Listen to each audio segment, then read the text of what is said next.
Good afternoon.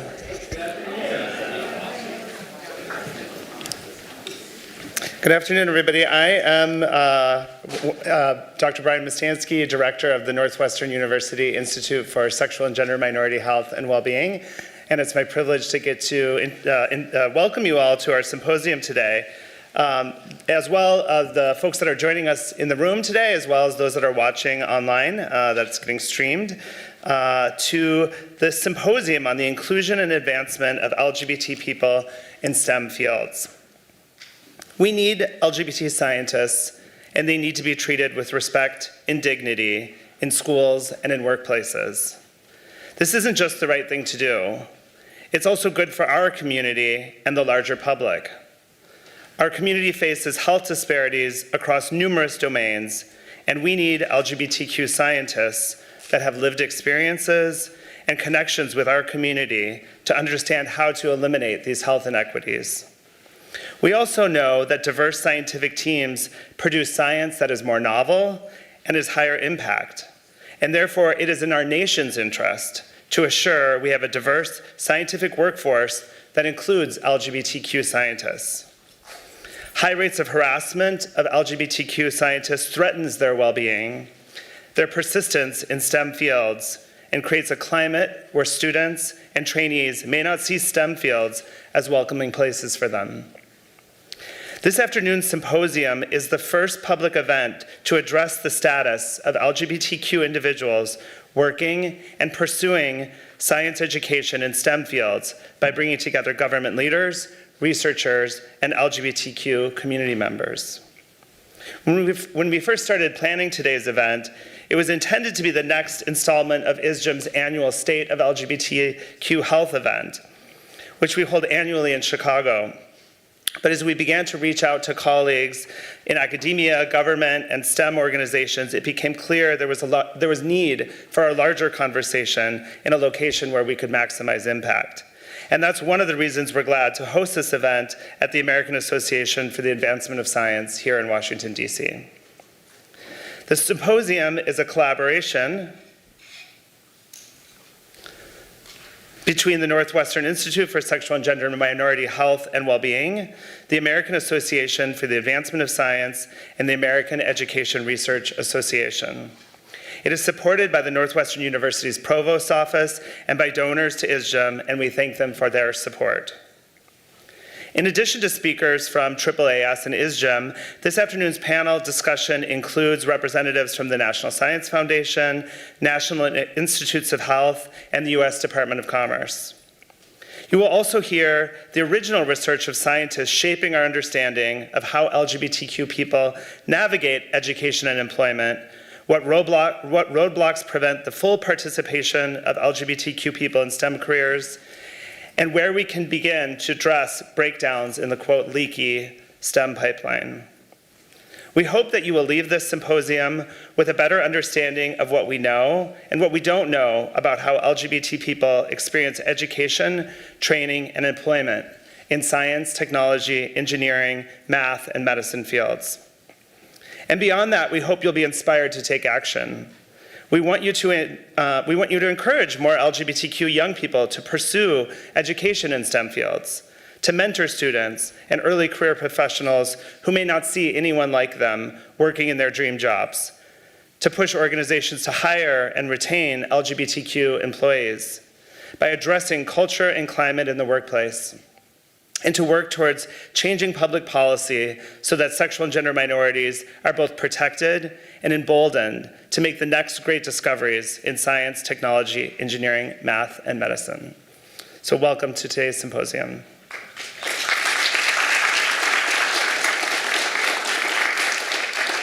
Again, I want to thank the symposium sponsors. And also, here's the Wi-Fi information. So that's, of course, very important, key. And with that, we're going to keep things rolling. I'm going to invite up John Freeman, who's going to be moderating the first panel.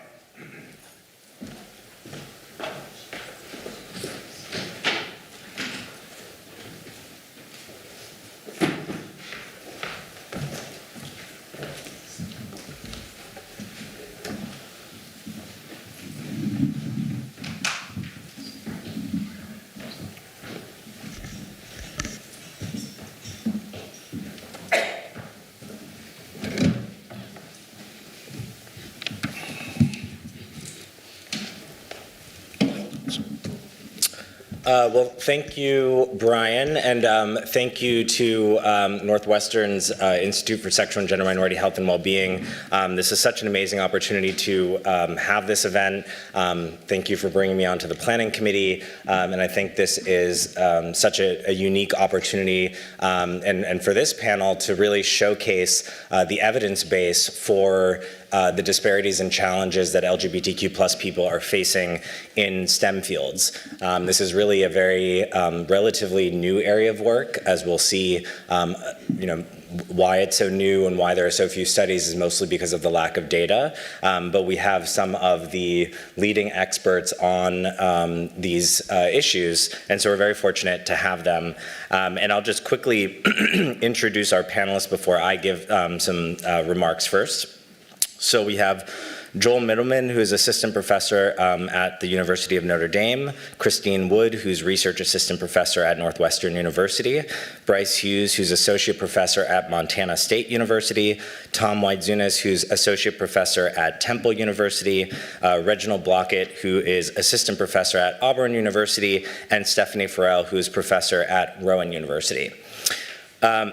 So by way of introduction, I don't do STEM education, workforce research. I look at the neural mechanisms underlying less conscious forms of bias using a variety of techniques. And I think this sort of work on less conscious forms of bias and how this gets expressed inform my perspective on the issue of LGBTQ plus challenges in STEM. And once I got tenure in 2018, I wrote a piece for Nature on how LGBTQ plus scientists are left out, not included in mainstream diversity initiatives, and yet there is growing evidence of these alarming disparities that LGBTQ plus people are facing. And I became quite concerned about this, both from personal experiences and from hearing from junior faculty and graduate students and postdocs, and so wanted to speak out and advocate that we should be included in official diversity initiatives.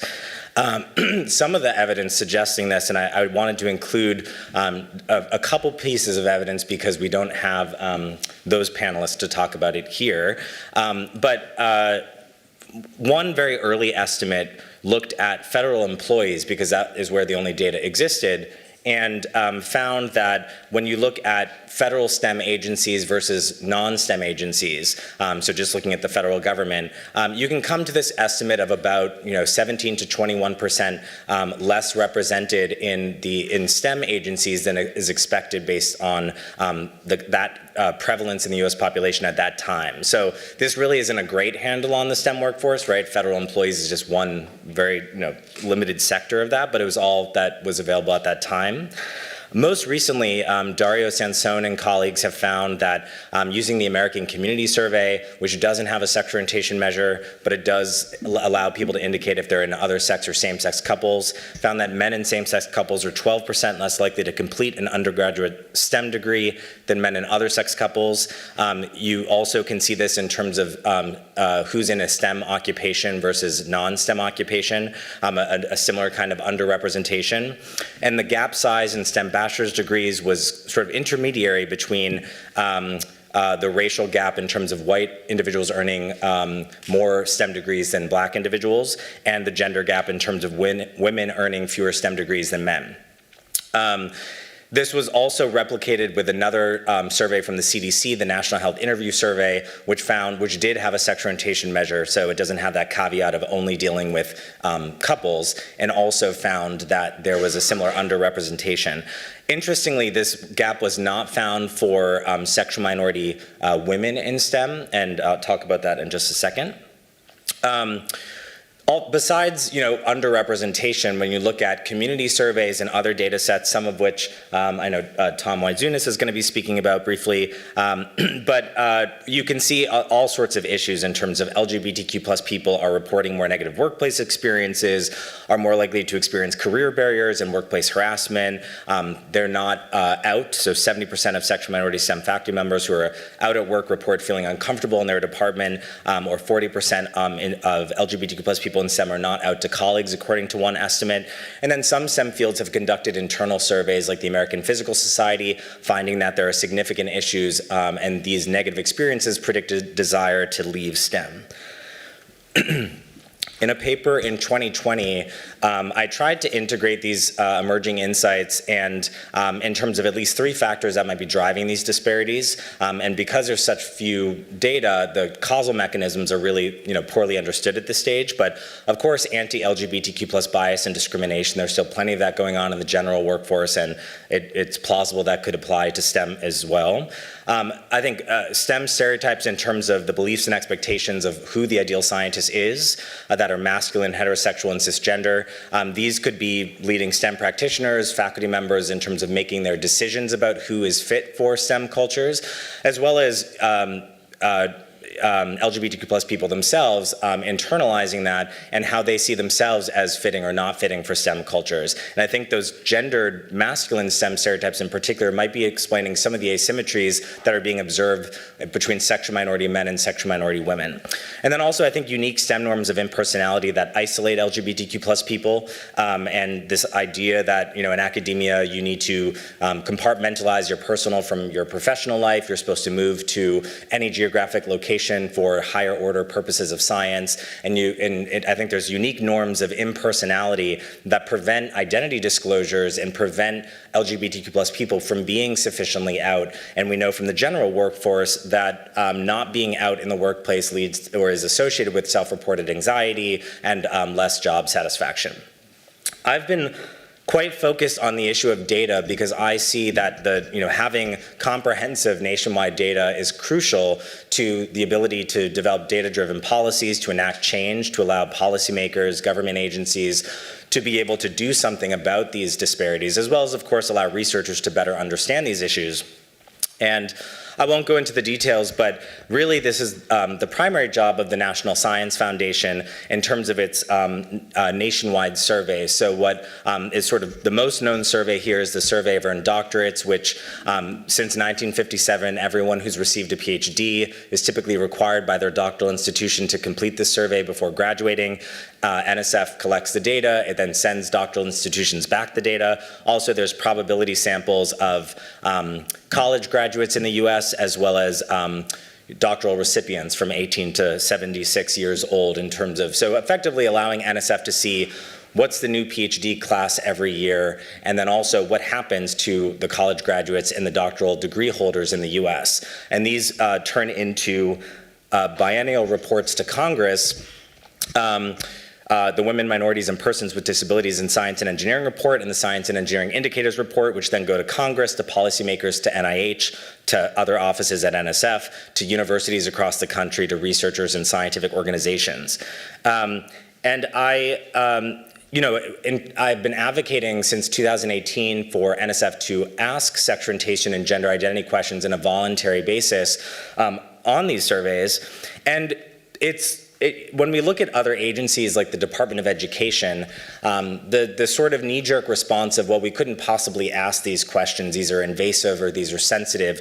When we look at other agencies' surveys, this is from the Department of Education, and look at sort of the indices that federal statistical agencies use to look at sensitivity reactions. So if respondents are uncomfortable with the question, they're going to exit the survey when they see the question, which is break-off rates. They're going to skip the question, item non-response rates, or they're going to take longer to complete. And this is from Elise Christopher's data sets at the Department of Education, who fortunately is with us for this event. And the point to see here is that when we look at assigned sex at birth, gender identity, and sex orientation questions, these all elicit fewer sensitivity reactions and take fewer seconds to complete than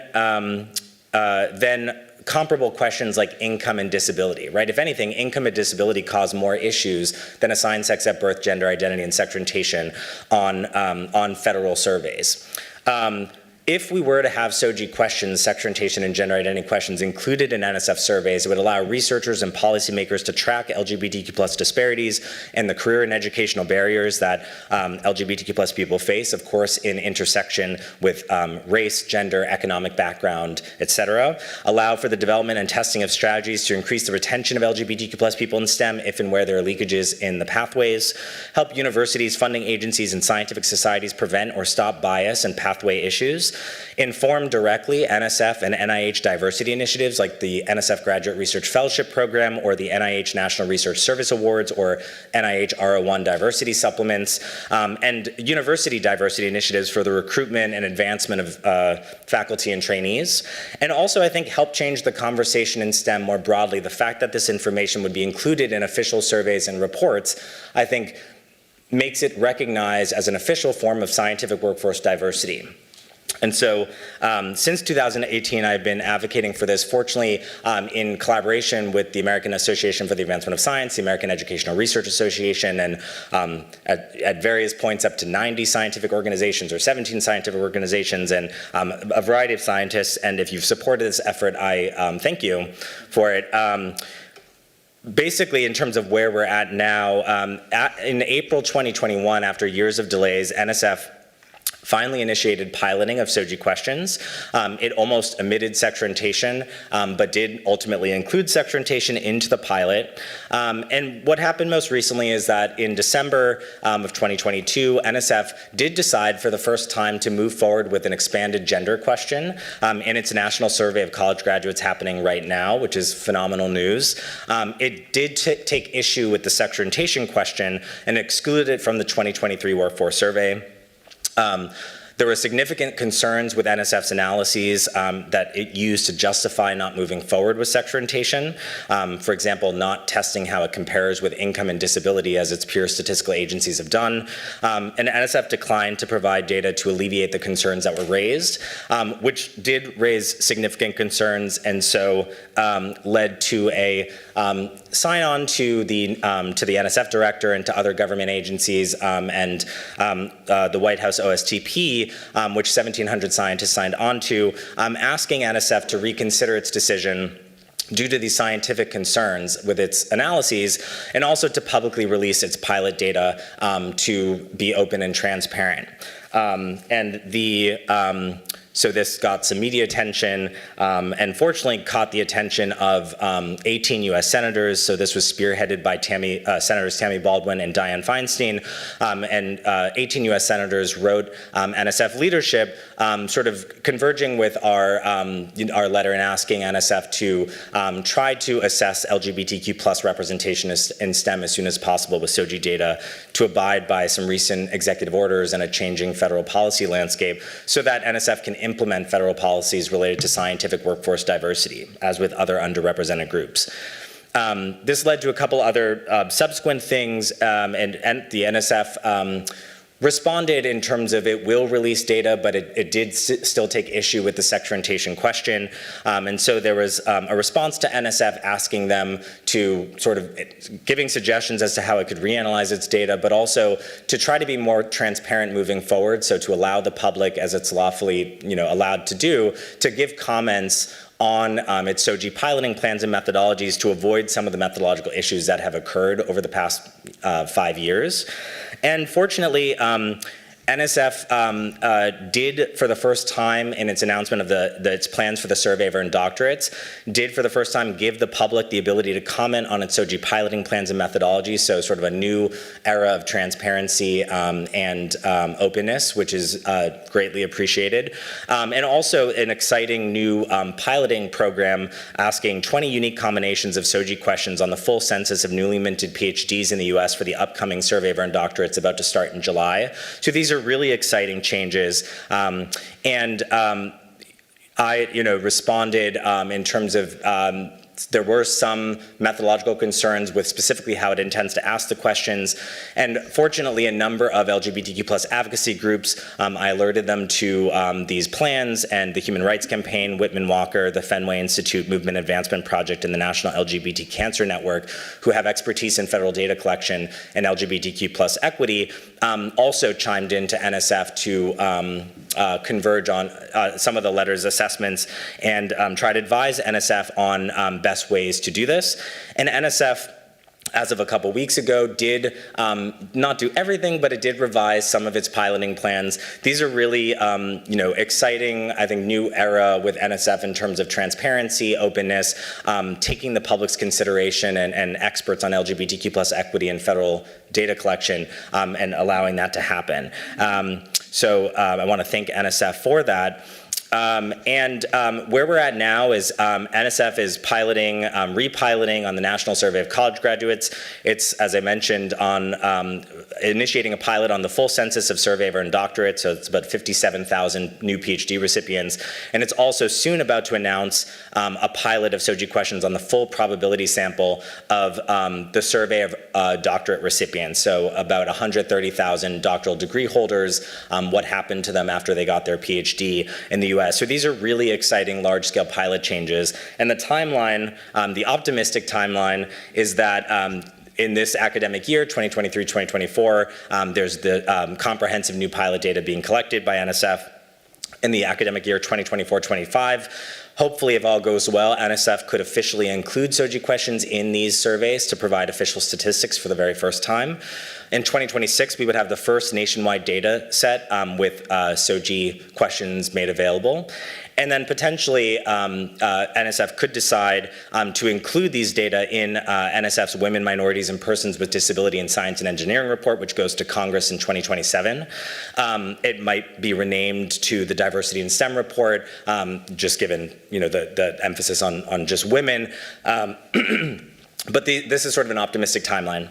And again, why I think and others think this is so important is because the whole ecosystem and the ability to affect change in STEM education in the workforce, I think really hinges on these pivotal data sets. And I think what would, with these data, it would create a snowball effect of allowing researchers to better understand the issues, obviously policymakers to do something about it and enact change, and also allow more grants to be funded on this issue and sort of create a whole set of pathways to better understand this.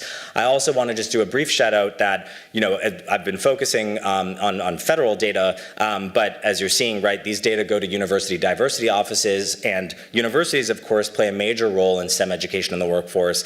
And very pleased to say that AAAS and I were able to get a $2 million award from a philanthropy, Tiger Global Impact Ventures, to look at, in a kind of multi-stage process, to understand what are SOGI data practices happening at US universities, and then do a federal and state policy analysis, and then develop a couple reports, and effectively sort of hold the hands of university leaderships, a couple, and transition them to comprehensive SOGI data collection of their students and employees in a legal and ethical manner, so that universities could also play the role that they need to play in understanding and addressing these kinds of educational and career barriers that we're seeing. So with that, I just want to thank a number of individuals who've been so instrumental to these efforts, and then in particular AAAS and AERA, as well as the UCLA Williams Institute and the Center for American Progress, who have kind of helped at various points. And thank you. And I will turn it now over to Joel Middleman.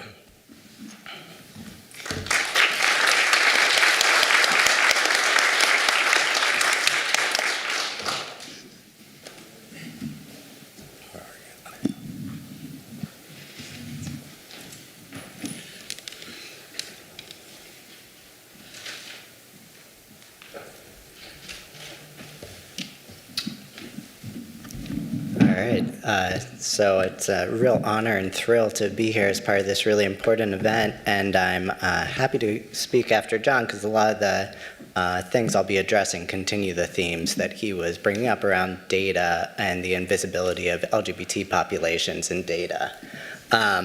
So to provide some context for the conversations we'll be having about STEM, I'm going to provide some macro-level data on the broad patterns of educational attainment among LGBTQ plus Americans. So I'm an assistant professor of sociology, but I'm also a demographer. And so as a demographer, I'm interested in questions like these. What are the population-level patterns of educational attainment among America's lesbian, gay, bisexual, transgender, and queer adults? But before I address that question, I want to address another question, which is, why is that a surprisingly difficult question to answer? So let me start with that. So it turns out that the issues that John's describing here in terms of the invisibility of LGBT populations in our STEM data are indicative of a broader issue in which we historically have not asked about sexual orientation and gender identity in the big population representative data sets that social scientists and demographers like myself, as well as policymakers, rely on to give us a picture of the American population. So in 2022, the National Academies put out a report synthesizing best practices for measuring sexual orientation and gender identity. And to motivate that, they explained that most national surveys do not yet collect demographic data on sexual orientation or gender identity. And to put a number behind what most looks like, a 2020 review article found that of over 100 ongoing federal surveys, only 11 collected data on sexual orientation, and fewer still collected information on gender identity. Fortunately, we're in a period where things are changing excitingly, as evidenced by this event, among other things. So there was a lot of momentum during the Obama administration in starting to add sexual orientation and gender identity questions to federal surveys. And then under the Biden administration, there's been continued effort. So last year, in his executive order, the Biden administration explained that advancing equity requires that the federal government use evidence and data to measure and address the disparities that LGBT plus individuals face. And in particular, they made the demand that the head of each agency should submit a sexual orientation and gender identity data action plan that would detail how the agency plans to use SOGI data to advance equity. And so as a result of that executive order last year, earlier this year, this exciting document came out called the Federal Evidence Agenda. And I think that some of the people who were instrumental in making this happen are in this room. So as both a citizen and as a social scientist, I thank you for your efforts here. So as part of this Federal Evidence Agenda, they gave a series of illustrative questions of what are some of the things that we still need to know. And among those was, what's the distribution of educational attainment among LGBTQI plus people? So that brings me back to my first question here. So to answer this, I'm going to be drawing on the National Crime Victimization Survey. There's a number of things you could say about that survey, but in this context, I want to emphasize just a couple of things. One, it's a large nationally representative household survey. It's been going on since 1972 in the United States. But since 2017, it's collected information on both sexual orientation and gender identity. And then additionally, it has this detailed self-report of educational attainment. So I'm going to give you some basic descriptive statistics from this data about the distribution of educational attainment in this population. So here I'm going to be presenting LGBTQ plus individuals and their cishet counterparts. So what we find here is that actually if you look at bachelor's degree attainment, the LGBTQ plus population is comparatively has invested heavily in education. So about 47% of individuals who identify as lesbian, gay, bisexual, transgender, or queer in these data report having at least a college degree. And then if we go up the educational pipeline, we see that this persists all the way through master's level, and these higher doctoral degrees of MDs, JDs, and PhDs. So thinking about 47% of the population having a bachelor's degree, you may not have a good intuitive sense of what that kind of level of education looks like, so let me give you an intuitive sense. So if you look at OECD data for the percent of adults in countries that have the equivalent of a bachelor's degree or higher, the United States comes in 9th internationally with about 36-37% of American adults having a BA. But if you were to separate out the LGBTQ plus population in the United States, it would be the most highly educated country in the world, tied effectively with Luxembourg. So let me immediately offer some context for interpreting this. So I do not mean for these data to suggest that schools are actually safer, supportive environments for LGBTQ youth, right? So in my own research and in the research of others in this room, there's ample evidence that even today, even in some of our most progressive cities, queer students continue to be bullied at substantially higher rates than their cishet peers. And there's no relevant data in the National Crime Victimization Survey, but in some other data collected from the Department of Ed, I've shown that in the same data set where I find academic advantages for certain queer students, they nevertheless report feeling much less safe in school, right? So I'm not suggesting that actually schools are better than we thought for queer kids. No, what I'm trying to bring in is that there's this underappreciated tremendous resilience that we see academically for these populations. And then the other thing that I want to offer as some context is that, this academic investments do not appear to reliably translate into broader socioeconomic advantages, right? So when you look at a picture like this, you might get the sense of, okay, well, we know that there's health disparities, but maybe in terms of socioeconomic status, actually LGBT populations are doing pretty well. There's this long-standing myth of gay affluence that population representative data refutes convincingly. And so here in the National Crime Victimization Survey, I have this high distribution of educational attainment, and yet in the very same data set, if I look at the predicted probability of poverty, LGBT households have higher rates, significantly higher rates of poverty, right? So this educational advantages should not be taken as indicative of a broader pattern of socioeconomic advantage. So what does this all mean for STEM? So the contributions I want to make are a couple.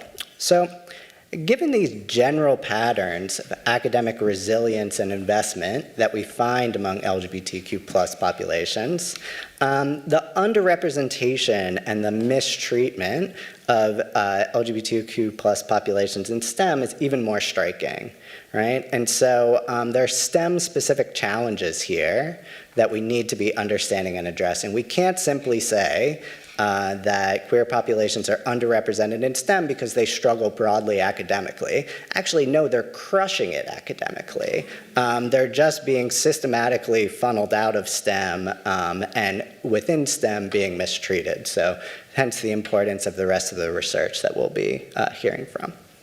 Thank you.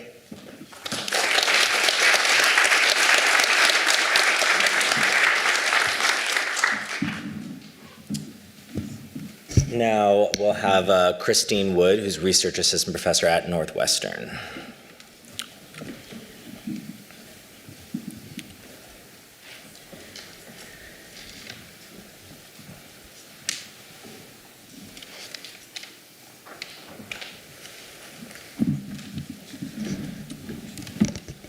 Turn this microphone down to match my height. Thank you so much.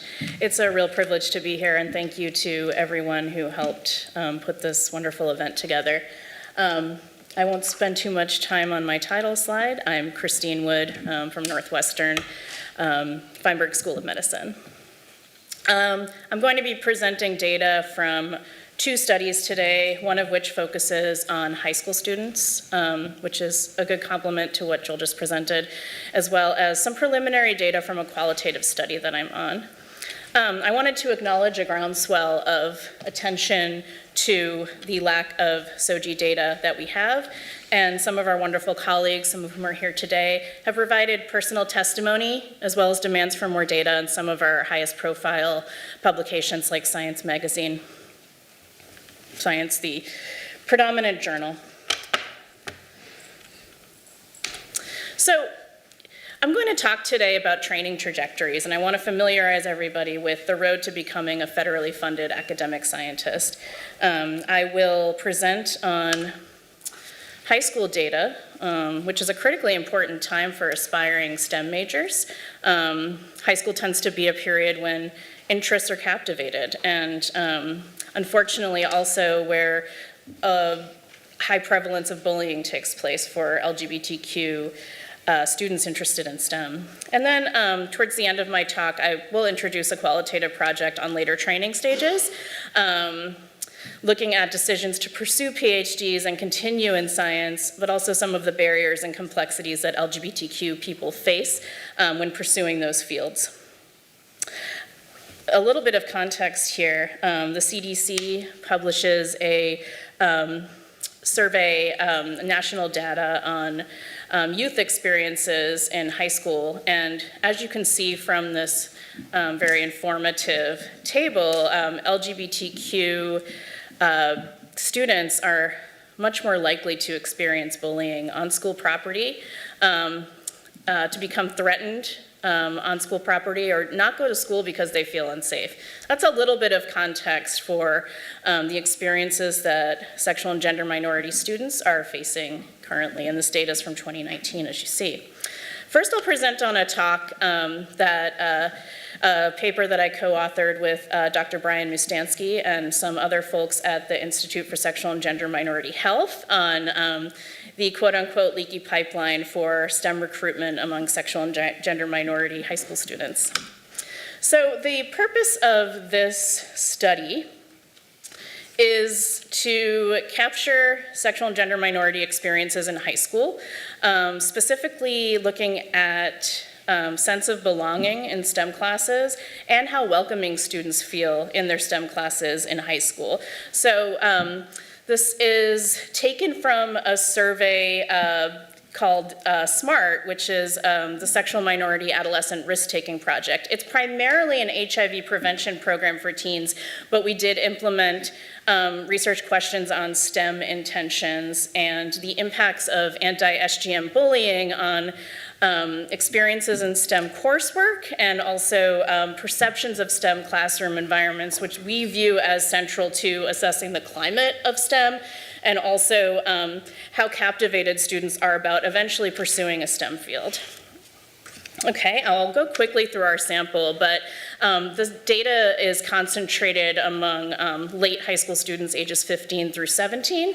It's a multiracial sample with a concentration of white and Latinx participants, but also Black, African American, Asian, Native American, and multiracial populations.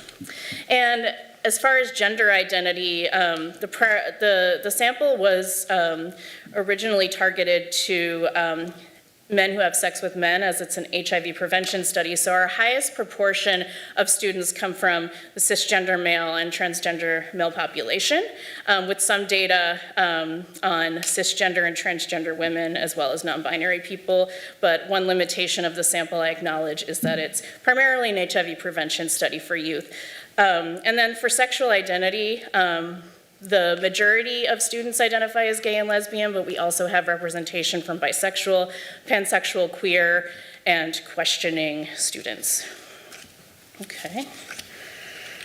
So one of the primary things we're measuring in this study is students' sense of belonging in STEM learning environments. And to assess that, we asked a question on the survey about how excited you are to go to your math class, and then a separate question on how excited you are to attend science classes, and then how welcoming you think STEM fields are of LGBTQ individuals, and then another question on how welcoming STEM fields are for transgender and gender nonconforming individuals. It's a complicated scale model, and we can talk, I'm happy to talk about these data in more detail later, but for the purpose of this talk, I'll move on. So we did find some very interesting group differences in these results. And though it was a small cell size, cisgender and transgender women have a significantly lower sense of belonging in math classes compared to cisgender men. Queer identified participants, interestingly, reported significantly lower sense of belonging in math classes. Trans men found these fields to be less welcoming, and STEM learning environments to be less welcoming for lesbian, gay, bisexual, and queer people, and gender nonconforming and non-binary students had a similar report around how welcoming STEM fields are. So what I want the big takeaway to be here is that our results showed high significance that experiencing anti-SGM bullying is significantly negatively associated with sense of belonging in STEM learning environments. So high school students that experience anti-LGBTQ bullying on their high school campus lose their attachment to STEM fields and their interest in STEM fields. And we didn't see the same results with social sciences and humanities, by the way, so we do see this impact primarily towards STEM fields. Similarly, oh, and I also wanted to say that when you do have a high sense of belonging in your STEM and math classes, there's a correlation with your later intentions to enroll in STEM. So think about this as a pathway model. If your sense of identity in STEM is interrupted early on, it's bad news for your eventual commitment to STEM. And similarly, experiencing anti-SGM, sexual gender minority bullying, was significantly negatively associated with perceived STEM climate. So similar to that, the perception that STEM fields and math are unwelcoming to LGBTQ youth. We see this coming out very strongly in the data. So take a breath. I want to take a breath because I'm going to talk really briefly about a qualitative research project that I've been working on for more than a decade now, and some of our sexual and gender minority respondents in that study, and I'll go relatively quickly through this, but also highlight some words of experience from LGBTQ trainees in graduate school in science. So I have been working on a large federally funded, NIH-funded longitudinal study of life scientists. And we do annual in-depth interviews with these trainees. And for those who started PhDs, which was N of 265, we have 34 self-identified sexual and gender minority people who filled out our pre-interview surveys before their interviews. And I wanted to focus on this this population in the study. And during these interviews annually, we talk about things like science identity, why you enrolled in science initially, what compelled you to pursue a PhD, and then later become an academic research scientist. Our demographics, they're fairly diverse, mostly cisgender men and women, and some identification from trans women as well. So our gender identity population is relatively balanced between cis men and women. We haven't seen as much gender identity diversity. Sexual identity fairly mixed among this SGM group, concentrated among gay and lesbian and bisexual. And our sample is also racially diverse, as one of the purposes of our study was to look at diversity and inclusion in STEM, and racial identity is a major aspect of that research. I wanted to highlight that we have overrepresentation of people who left PhD programs among our sexual and gender minority population. Both of those trans women I was mentioning, and even though there's only 2, they did both leave their PhD programs. I can highlight why that is, but I want to bring out some of what we're seeing in our qualitative data. What factors influence experiences and decision-making among sexual and gender minority biomedical scientists? Some of what we've seen, geographic choice, where am I gonna work? I have safety concerns. I don't wanna live in a city where there's a small LGBTQ population. A desire to do LGBTQ health research and not knowing how to do it. What's the pathway and where do I work? And I want to highlight that there's extreme NIH funding disparities for community health research. And we've seen that with Black and African American scientists. A high proportion of Black and African American scientists are doing health disparities research. Same for LGBTQ scientists. And coming out and disclosing. Assessing your environment for whether it's safe to disclose and how to do so. And lastly, I just want to highlight some words from our SGM scientists that I've been discussing. I'd like to work at an LGBT health center. I don't know how to make that happen. I feel safer in big cities. That's more comfortable for me. And I've never been part of an organization for gays and lesbians, and I finally found one in grad school, so social supports are also spotty and limited.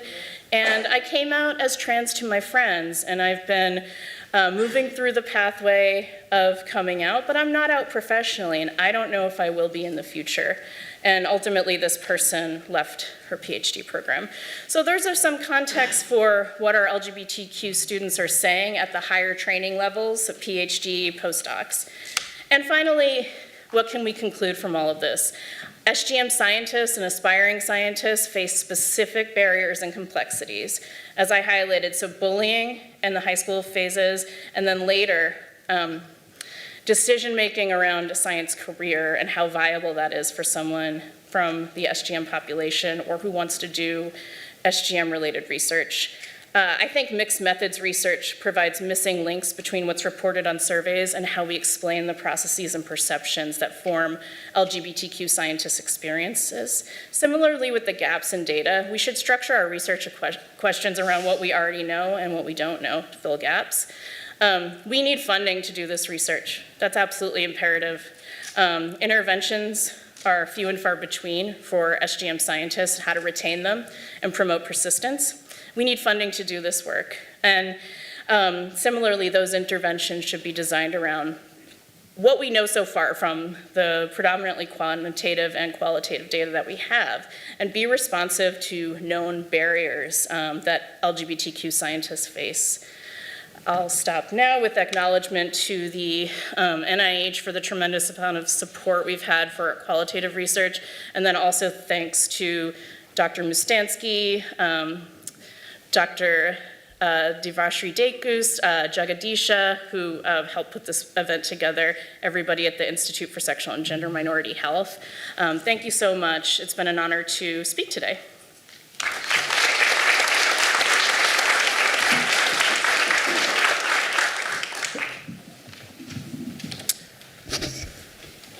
And now we'll have Bryce Hughes, who is Associate Professor at Montana State University.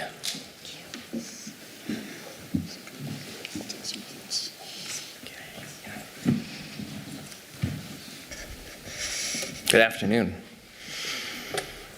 As John said, I'm Bryce Hughes. I'm an associate professor in the Department of Education at Montana State University, and I wanted to share some of the work that I've done around looking at what factors affect and maybe what factors don't affect the retention of LGBTQ students in STEM degree programs at the post-secondary level. I don't know if I need to establish the importance of this research for this group, because I imagine that that's the reason that we're all here, but policymakers have long emphasized the fact that we need to diversify the STEM workforce to address the historic underrepresentation of people from all kinds of groups, the ways that they've been systemically excluded from participation within fields that often contribute the most to the advancement of society in certain ways. Recent social and political changes have pointed out the need to also focus on LGBTQ inclusion in a way that we haven't historically either been able to, or historically sometimes just was resisted by those in power. But as we've also established, there's limited data on how we're able to monitor LGBTQ involvement in STEM until recently.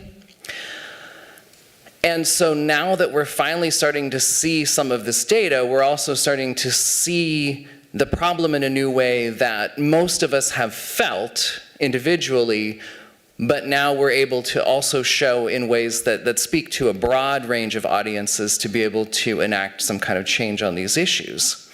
So the research that I've been involved with looks at data on students who are in undergraduate STEM programs. I had earned my PhD at UCLA and worked as a research associate in the Higher Education Research Institute that runs one of the largest national survey programs on college students in the US. So the data set that I had access to matched data that was collected when students entered college on the freshman survey with data that on a survey they filled out at the end of their 4th year of college, called the College Senior Survey, which allowed for a look across where students were when they entered college and what majors that they aspired to at that point, with what major they were still in at the end of that 4th year, which for some of them might be their last year of college. For many, if not most, was not quite the last year of college, but getting pretty close. Basically the point at which I would imagine that they weren't about to change that major again after that 4th year. So in the data set that I used for this retention analysis, it started with students who had entered college in the fall of 2011, matched it with where they were at the end of their 4th year in 2015, which led to an overall sample of about 4,000, little over 4,000 students who, when they entered college, said that they were intending to graduate with a STEM degree. 318 of those students were lesbian, gay, bisexual, or queer in that particular data set, which were students polled from 78 universities across the US. This was followed up with some work I collaborated on because of the limitations of that data set when it came to gender identity, to look at the experiences of students who are transgender, non-binary, and gender non-conforming in STEM majors. We brought together several different administrations of these surveys from Harry to be able to get a pool of students who were trans, non-binary, and gender non-conforming in a way that would allow for some meaningful statistical comparison. So we looked across 4 different administrations, and we pooled 4 administrations, but they're all matched longitudinally in the same way, which out of the more than 21,000 students who aspired to a STEM degree across those 4 surveys, about 117 identified as trans, non-binary, and gender non-conforming. Unsurprisingly, and I would imagine many of you have seen these numbers before, LGBTQ plus students are more likely to leave STEM majors in favor of non-STEM majors by the end of their 4th year of college. And there are all kinds of reasons why students might leave, and in fact, in many cases, like in my own case, although I finished my engineering degree, there was a point at which I said I didn't really want to be an engineer anymore, and maybe I should have thought about something else. Some people made that decision a little bit quicker than their 3rd year of college.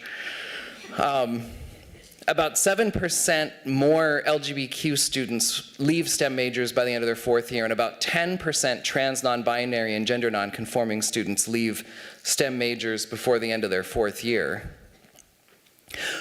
What was surprising about this analysis, the LGBTQ analysis, not so much the TGNC analysis, was LGBTQ students are more likely to participate in undergraduate research, which research has long held is the most significant predictor for retention in STEM majors. And in fact, I pulled up some of the predictors from that initial analysis, I don't know how well you can see it, but just so you can see all of the different factors that were significant in that particular data set, and both undergraduate research and LGBTQ status were independently significant predictors of being retained in a STEM degree. Just LGBTQ status was a significant negative predictor, and undergraduate research was probably the strongest positive predictor in that particular data set. Some of the other factors that are in here look a lot like other analyses that have been done on equity in STEM, such as, again, this data set using a binary variable for sex. Women were less likely to persist in a STEM degree. Having a parent employed in STEM, you were more likely to persist. High school GPA, SAT score, and so on and so forth. Like a lot of these traditional predictors that we've seen in many different analyses. In looking at the analysis on trans, non-binary, and gender non-conforming students, a couple factors stood out to us in that paper. One of them being that when we looked at variables related to their perceptions that are academic ability, so academic self-concept, as well as the kinds of factors that indicate engagement with science as undergraduates, working with faculty on research and having to search for research articles as a part of class, we saw no significant differences in that much larger data set. That TGNC students have a pretty similar self-perception of their ability to do science. But non-surprisingly, TGNC students are far more likely to be politically engaged, which I can imagine might come down to the fact that we've established there's not just a hostile climate in higher education, but there's a hostile climate broadly around trans, non-binary, and gender non-conforming identities, that students are having to self-advocate on campus, off campus, and that may also be interfering with their well-being as well as their interest in persisting in science. In a separate follow-up analysis that I published with a graduate student in the Journal of Homosexuality, we took a look at a couple other predictors that were not STEM related to see if they might also help explain the persistence difference, and to some degree they did. I don't know if I would conclude that this is why, but when we added variables around experiences like taking women's studies courses, participating in LGBTQ organizations, seeking counseling, and so on, LGBTQ status was no longer a significant predictor in the model.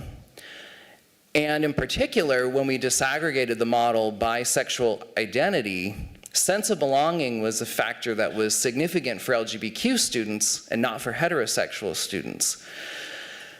Altogether, I would say that this probably points to the structures and culture in science far more than it does these students' interest in or talent for engaging with science, which I think points again to the significance of why we're here together and what we hope to accomplish out of this symposium. Thank you.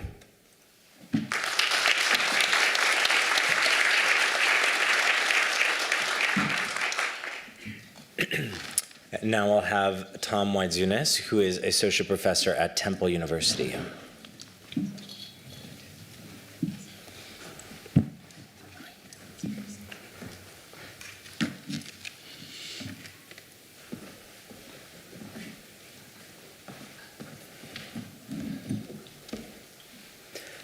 Good afternoon. My name is Tom Waidzunas. Good afternoon. My name is Tom Waidzunas, and I am from Temple University, the Department of Sociology, and the Gender, Sexuality, and Women's Studies program there. The title of my presentation is STEM Professions and LGBTQ Inequality in the United States. It's really an honor to be part of this panel. I just have to say, it's just kind of blowing my mind here to seeing all this is happening. In my presentation, first, I will give an overview of the growing body of research at the professional level of the STEM workforce, and then I will talk about our STEM inclusion study that is the basis for the work that I'll talk about in the talk. I will then show results from two key published analyses from this ongoing project. First is on LGBTQ versus non-LGBTQ STEM professionals' workplace experiences across the United States using a nationally representative survey based on professional societies. And second is an analysis on the effects of increasingly popular project-based work structures on LGBTQ workplace experiences. These are popular work structures where you bring people in from pools of engineers and scientists and technicians to work on projects for short periods of time. Okay, so at the professional level of the STEM workforce, there's been a small amount, but it's been steadily growing within different workplace contexts and in STEM overall. When LGBTQ professionals are the sole focus of these studies, researchers uncover forms of cis heteronormativity that is group experiences, undermining inclusion and creating extra burdens of managing personal and professional lives that take up significant personal energy and resources. When comparing LGBTQ and non-LGBTQ populations, there are persistent patterns of disadvantage that hold up across professions and sectors, showing higher rates of marginalization with some variation. And so this is some of the studies that look within academia, which has been an important starting point for research on LGBTQ STEM professionals. And then there have been some discipline-specific studies that show these patterns of disadvantages, such as the one that was done on LGBTQ plus physicists. And across federal agencies, including NASA, NSF, the Environmental Protection Agency, the Nuclear Regulatory Commission, and the Department of Transportation. Then looking at STEM professions overall, which is the area that we're trying to do in our research, research team Yoder and Matthijs used the sampling method to study LGBTQ STEM professionals and found higher rates of marginalization measured as difficulty coming out. And then working with De Arellano, they subsequently developed a model of queer STEM identity development with an interview sample from their survey. Building on this work, the STEM Inclusion Study is an ongoing NSF-funded project and mixed method study led by Aaron Seck at University of Michigan and myself at Temple University. Aaron is the leader of the quantitative portion of the study, and I head up the qualitative interview side. All of this research was done before the pandemic and prior to the Bostock decision, so I should historically situate it there. And the data for this mixed methods study was collected first in a survey that Aaron led from 2017 to 2019, involving surveys distributed to 21 STEM professional societies based in the United States. 8 of these are national flagship societies in natural, life, and physical sciences and mathematics. 5 are national flagship societies in engineering, 6 are interdisciplinary societies, and 2 are STEM teaching-focused societies. The average response rate for the surveys was 20.1, typical of surveys of members of voluntary organizations, producing an overall N of 25,324, with 1,006 of these identified as LGBTQ. Prior to getting this grant, Aaron and I piloted surveys and interviews at 2 NASA centers. At the end of both the NASA pilot survey and the STEM inclusion survey, respondents were asked whether they would be willing to be interviewed, and if so, their contact information was recorded with some demographic information. And this yielded 2 interview samples that I'm working with. First was a set of 27 interviews from 2 NASA centers that we analyzed under this grant.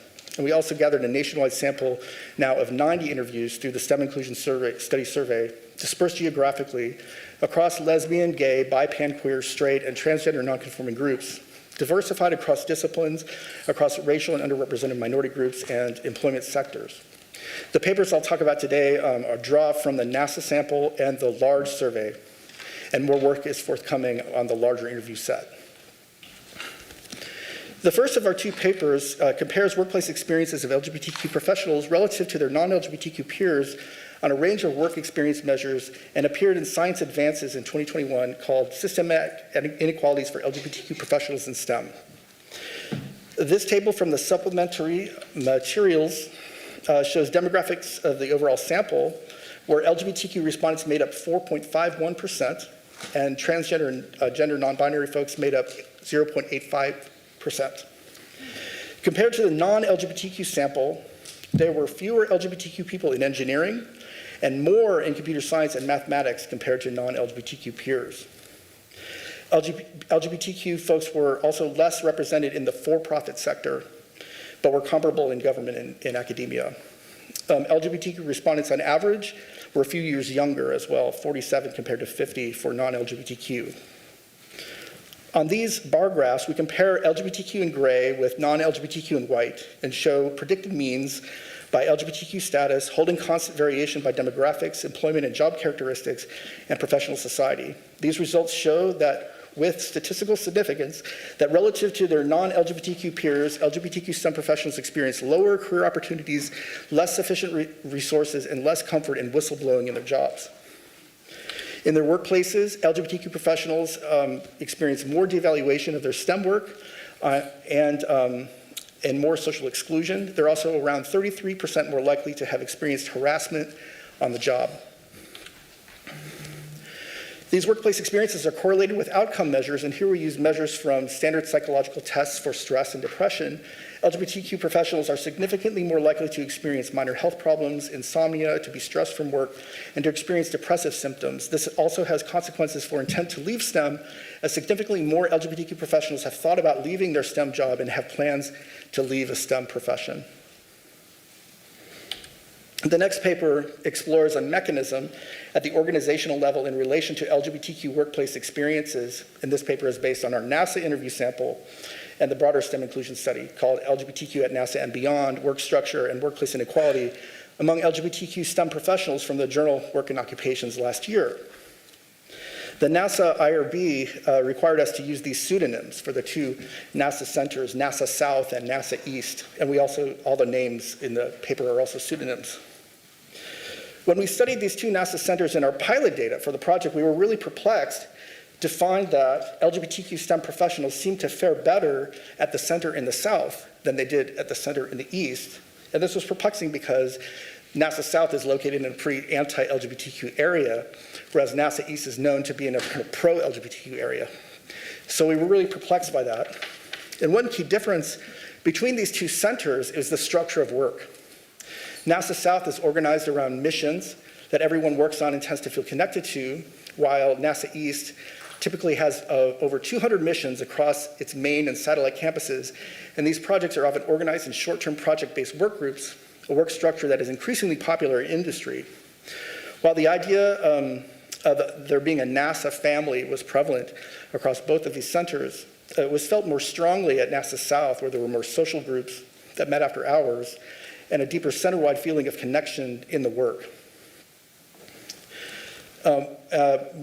At NASA East, groups were continually reshuffled, and colleagues and people had to continually come out. One lesbian engineer said, "I feel like I'm coming out all the time, always having to reestablish and renegotiate credibility and ascertain tolerance levels with new coworkers in this matrix management structure."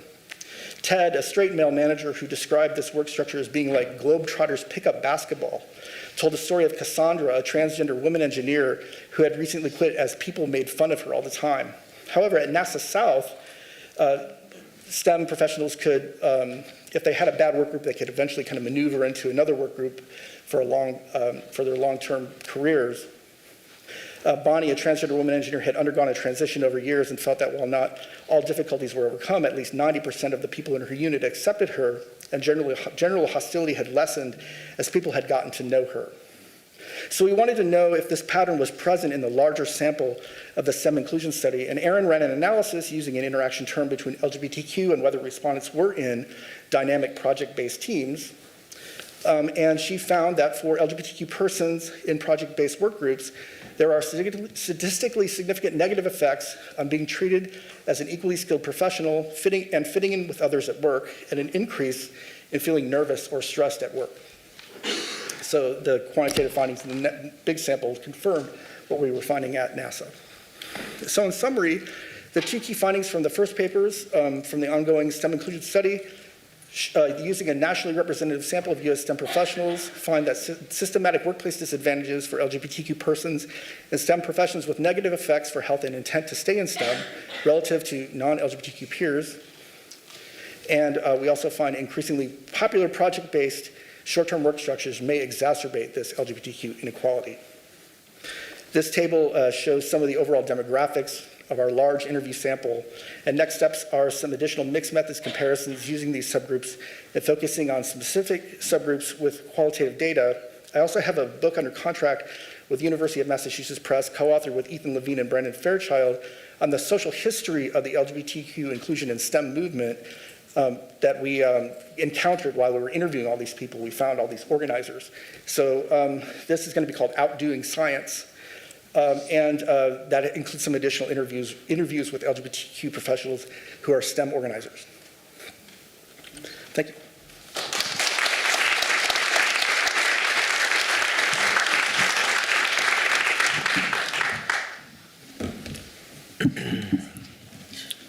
We'll now have Reginald Blockett, who is assistant professor at Auburn University.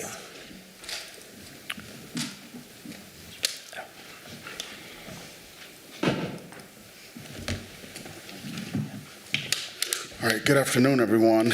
My name is Reginald Blockett. I use open and flexible pronouns, so I'm okay with the litany of them. I'm an assistant professor at Auburn University, and my research program really kind of focuses in on the sociocultural experiences of queer and trans students of color in post-secondary contexts. I'm a professor of higher education. I'm particularly interested in how this population survive and persist in the face of anti-queer, anti-trans, and anti-Black and brown policies, practices, and pedagogies. And so my work here today will draw from a multi-year critical ethnography that I developed to really kind of understand this particular student group population.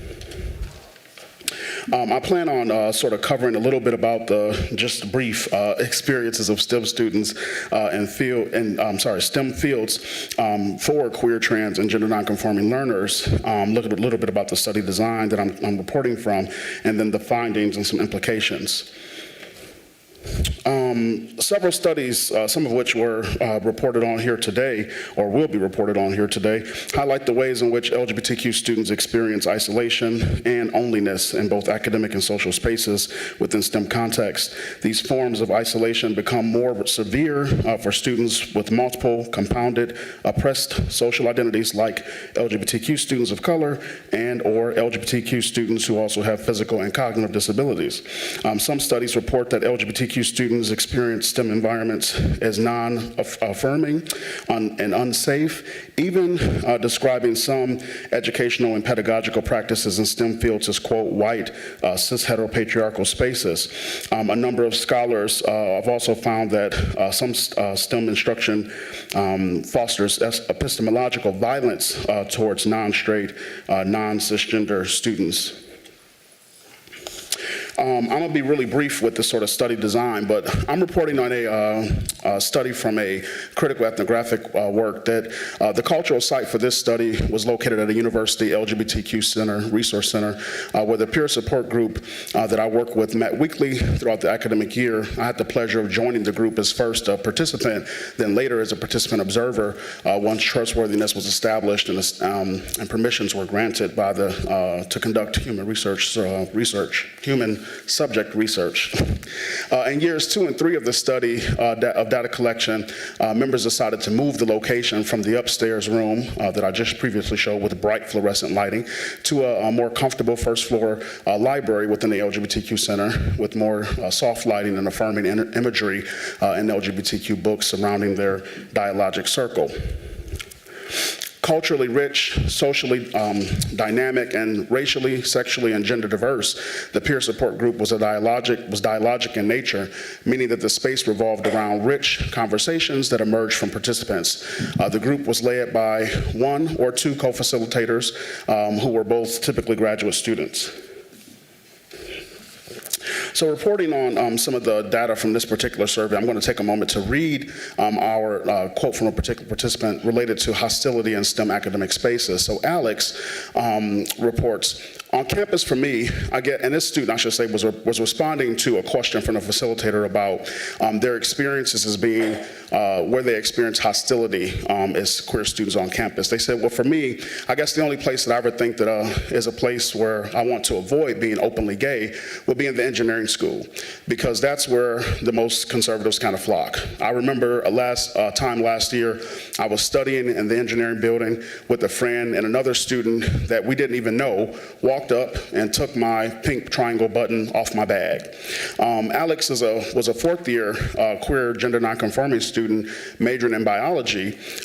This particular sequence took place in the year 2 of this study, but it really kind of highlights this piece around hostility that this student experienced in the engineering school. Michael, who was a 2nd year at the time, rising 3rd year PhD student in mathematics, I'm going to read this particular quote from Michael. And it revolves around exclusion and isolation in graduate mathematics. It's been hard for me as a PhD student in mathematics. The department has never graduated a black PhD student, so I really feel the weight of that as I approach my 3rd year in the program. And I especially feel the weight as someone who is both black and queer. I was recounting the story of Alan turning to classmates the other day, and they could care less about a particular popular gay mathematician who committed suicide. This was a mathematician in the 50s, but really just kind of, again, focuses in on this piece around isolation and exclusion for certain students, particularly doctoral students in mathematics, who also are black and queer.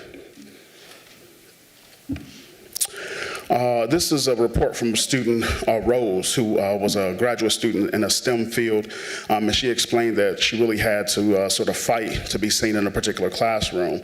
This theme is around being ignored by peers and faculty in engineering. Rose stated, I never get called on by the professor in my applied electromagnetics course. I am not a STEM person. It's at the point where I don't even try to speak up in class anymore. And when I try to connect with other students in the class for project partners, similar to the partnerships that were just kind of described to take place in the classrooms. I'm usually picked last or paired with one other, international student, for example. I just wish that there was at least one other queer Latina in my classes so that I could be partners with.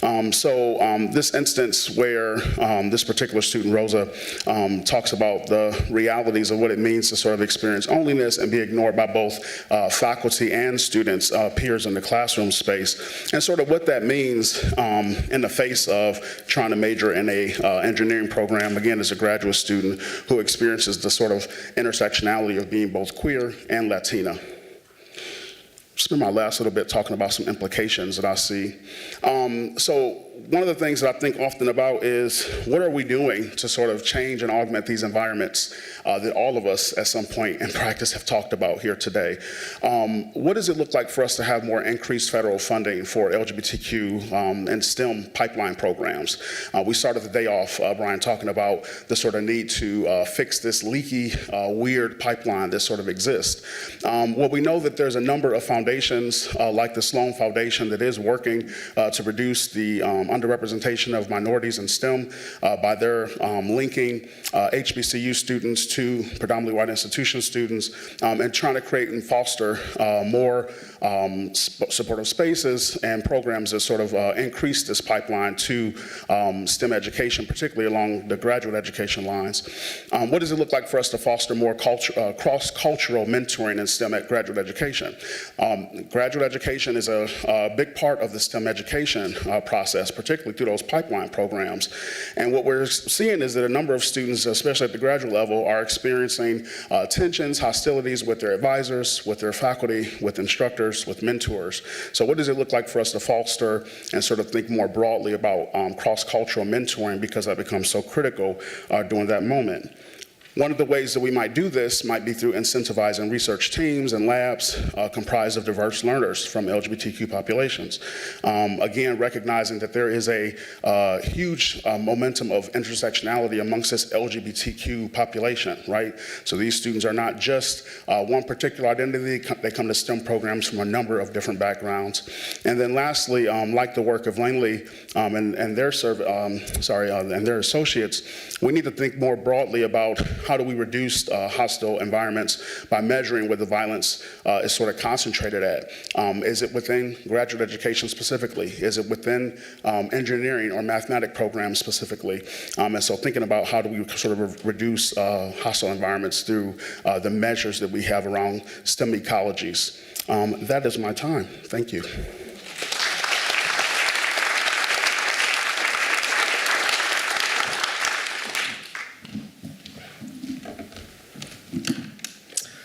And last but not least, we have Stephanie Farrell, who's professor at Rowan University.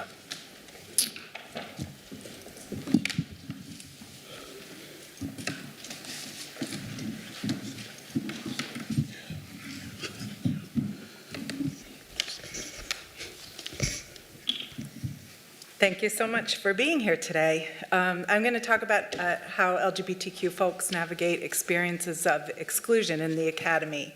And again, my name is Stephanie Farrell. I'm from Rowan University in New Jersey. Before I get started, I do want to thank the hosting partners as well as the planning committee for making this important event possible today. It's a pleasure to be here. So the work that I'm going to talk about is part of an ongoing project that uses a research education advocacy cycle to promote the inclusion of LGBTQ in STEM.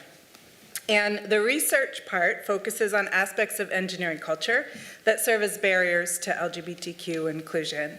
The education efforts focus on research-informed safe zone workshops that were developed specifically for a STEM audience. And the advocacy efforts center around the work of a national community of practice that promotes LGBTQ inclusion in STEM. A project that grew out of the community of practice was this book, Unqueering STEM Culture. In the chapters of this edited volume, LGBTQ students, faculty, and staff in STEM fields in higher education share their stories in their own words. Their experiences as queer people in STEM are not monolithic. They're dynamic, they're multidimensional, they're very varied. But with this diverse collection of experiences that are represented in the book, one can find common ideas and patterns of meaning in the experiences and the powerful stories. And there are themes about belonging, visibility, persistence, and purpose in STEM, and that's what I want to dig into a little bit in my talk today. So I'm going to share what I've learned working alongside the community and working alongside the authors when they wrote their chapters. And I'll do my best to amplify their voices without distorting the message. The first theme is that many LGBTQ individuals struggle to find a sense of belonging in STEM. Are you shocked? Probably not. But as you go through the accounts in this book, you really get a glimpse of what it's like to navigate a space that requires a high level of conformity with cisgender and heteronormative expectations of behavior and expression. So as an example, I'll go to the chapter by Rachel, who has a BS and MS in engineering and is reflecting on a time when she was pursuing her PhD. She found that she describes her perceptions of these rigid expectations for behavior and performance in STEM, and also the personal consequences of not conforming. And she writes, "I expected myself to be perfect based on rules as I understood them that I wanted desperately to follow but was unable to adhere to while being true to myself. That mismatch made me feel lesser than those people who looked and acted like girls were supposed to act, lesser than those who succeeded academically in ways that for some reason seemed beyond my grasp, and lesser than real engineers who graduated and went to work in the profession." Well, this sense of the struggle to find belonging is not limited to the early stages of one's career.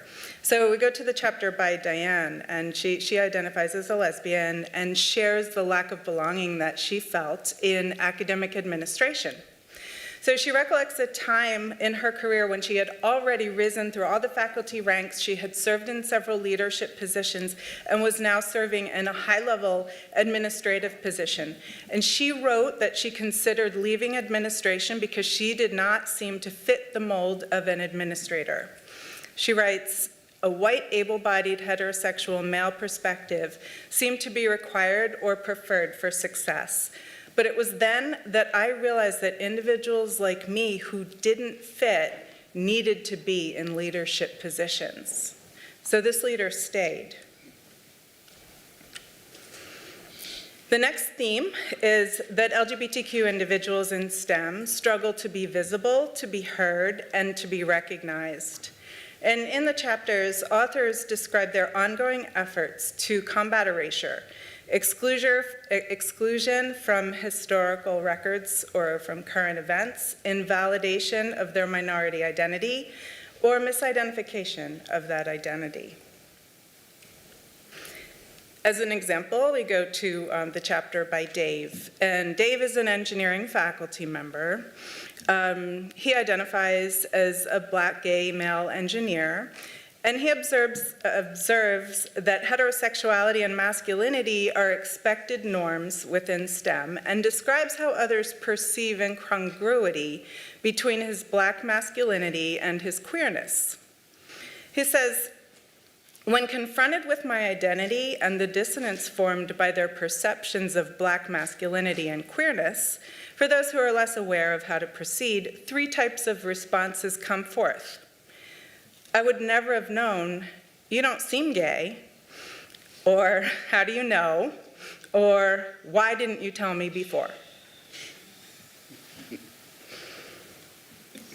And the fourth theme is that finding community and support is essential for LGBTQ individuals to find belonging, to thrive, and to persist in STEM. And we go back to the chapter by Rachel, who was a PhD student and who was tired of hiding herself at work. At the time that she's reflecting on during her PhD studies, she had yet to embrace an integrated STEM identity and LGBTQ identity. She was living separate lives and found this to be exhausting. At that time, she became a founding member of the community of practice for LGBTQ inclusion in STEM, and she describes the profound impact that the community of practice had on her. She writes, "Being accepted into the community of practice changed the focus of my dissertation, my career, and my life. I had once again found my people, my purpose, and my success." And the last theme that emerged from the author's stories was that LGBTQ experiences with exclusion, hostility, and discrimination increase empathy and motivate work for social change. These are the individuals who persisted in STEM. Many leave. But for these authors, their work for social change brings a sense of purpose and determination to persist in STEM, with hopes of ensuring that things are better for the next generation.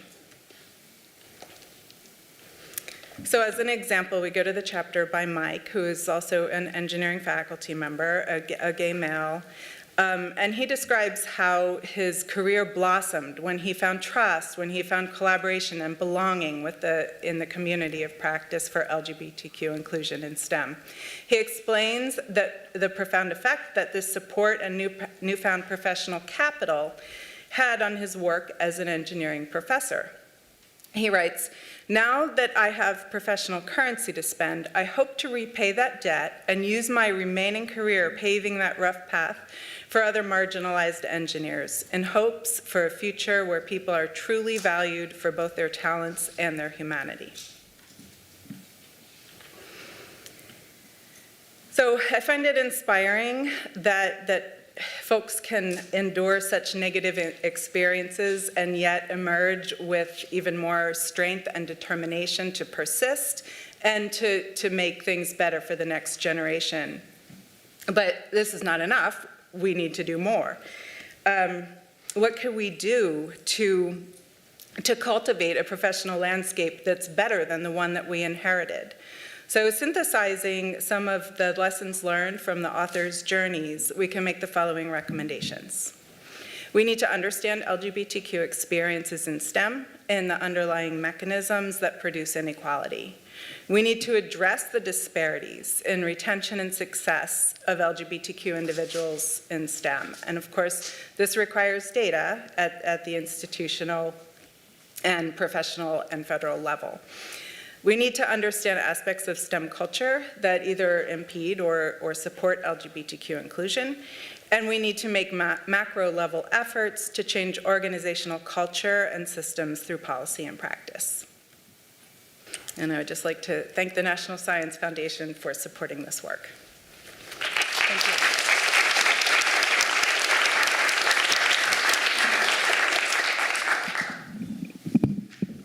Okay, do these work? Yes, okay.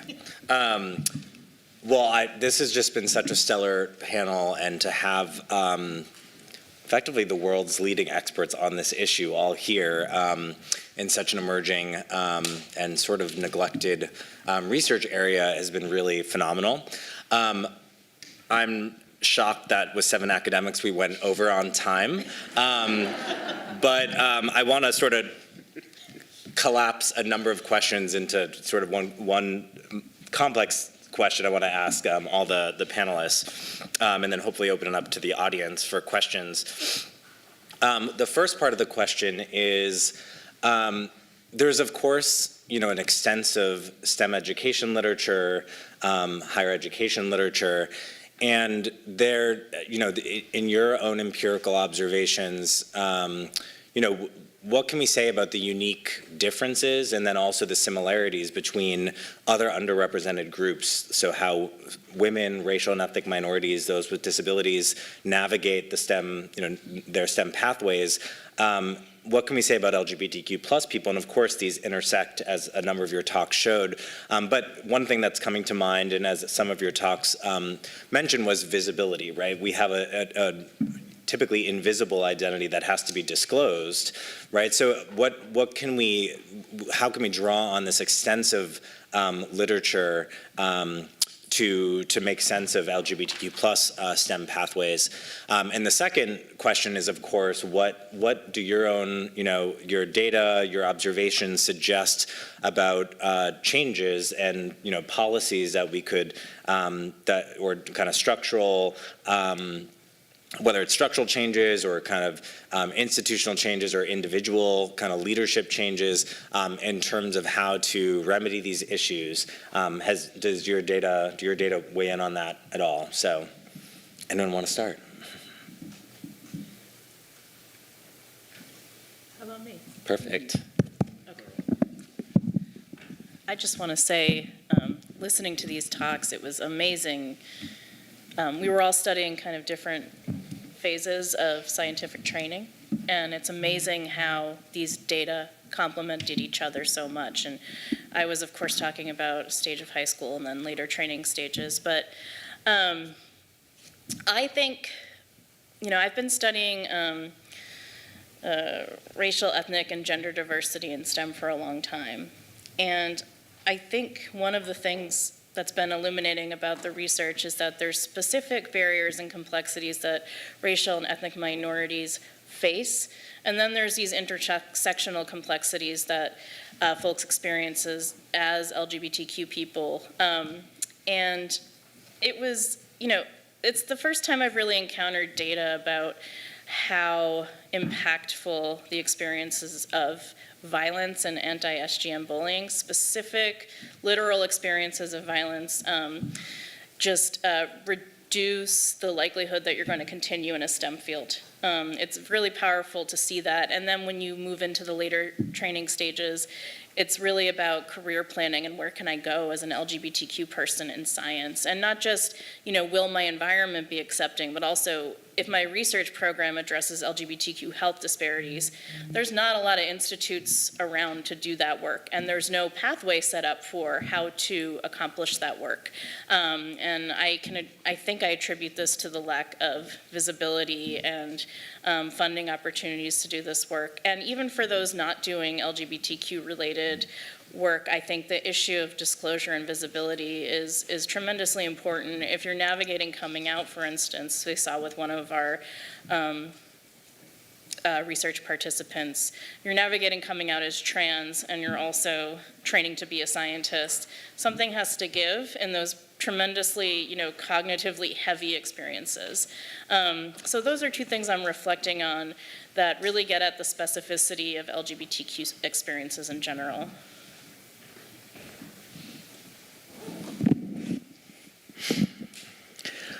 I was thinking about your question. Actually, I think Aaron may have written about this. You made a comment earlier about the devaluation of femininity in science. And it does feel like when we look at the data on LGBTQ students in STEM, the patterns look a lot like they have for gender for as long as gender has been studied in science. So I would imagine there's a strong link there. And I do believe Aaron and some other folks have written about the fact that that may be underlying a lot of what we're seeing about LGBTQ experiences in STEM. I mean, I've been thinking about when you had emailed me with regard to the interaction that I had tested in that first paper. Literally, it was, if you look at the four groups, heterosexual men, sexual minority men, heterosexual women, sexual minority women, heterosexual men's probability of persisting in STEM was much higher. Sexual minority men was quite a bit lower, and then both heterosexual and sexual minority women were lower than that and very close to each other. But all three of those groups were kind of clustered together. So statistically speaking, I definitely think there's some patterns there. But your question got me thinking about why I first looked into this in the first place. And it's because I was working on I was a PhD student at UCLA working on a large STEM education project under Dr. Sylvia Hurtado, and a lot of our focus was on race and ethnicity and what factors led underrepresented students to persist within their STEM degrees. And I was reading a qualitative study that I believe, I wish I could find this study and find this quote, because I can remember this moment, but I can't remember what I was reading. Because when you're a grad student, you're reading so much. But I want to say it was a study on women of color in STEM undergraduate programs. Is it Carloni and Johnson's? No, well, that one stands out to me for a different reason. That's just a, no, this was a qualitative study on undergraduate women in STEM, and I think it was women of color. And there was a quote by a participant in there, and all of a sudden it caused me to think, wow, that quote really resonates. Like, did my own experience as an undergraduate being somewhat openly gay, not in my engineering classes, but elsewhere on campus, but it caused me to think about that, like, wow, I've never thought about that being a reason why at least it's not putting the pieces together that way. And so I think there's also that question of like minoritization in general and exclusion in general, and that intersectionality would open up around how different dimensions of marginality and different dimensions of minoritization intersect, relate, and point to, again, I guess if we should, I'll invoke Aaron again with the systematic advantages paper, in ways that have allowed people whose intersections of privilege and intersections of being in dominant groups have not created barriers and not stood in the way of their participation. And to me, it points all to the overall training process. How do we get faculty, mentors, people who have some authority, who have some influence, to be able to start reshaping the culture and really transforming the lives of trainees as a key step forward. Thanks. Just a quick observation, but the devaluation of femininity and the sort of exacerbated underrepresentation and retention failure of sexual minority men, what's interesting about Joel's analyses, I think, is it right, Joel, that heterosexual women or women in the aggregate are earning more higher ed college degrees than men, like double the rate or something like that, roughly? Yeah, so in more recent cohorts, there's a lot of attention to the problem of boys in education, and especially post-pandemic boys' college enrollment and graduation rates have plummeted. And in my data, when I pinned down to look at the different subgroups, gay men stand out as having, of all groups that I study, just astronomically high rates of academic success. And yet, as we've seen in some of the other data, that success does not translate into STEM fields. And in particular, there's some new research that I'm advising showing that gay men don't seem to receive the same economic payoff for their academic investments. And part of it is precisely because they're funneled out of these more high prestige, high paying fields.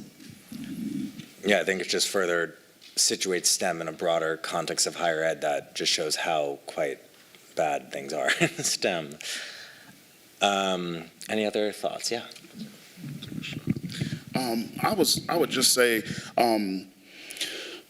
as a higher ed scholar and as somebody who very much is a critical scholar, I'm all about, studying students thriving and studying their success, right? And we have a robust agenda of research that studies student success at the institutional level. Most of us presented in some capacity on, the graduation rates and the amount of completers, but many of us also talked about students who are non-completers, who at the undergraduate and graduate level.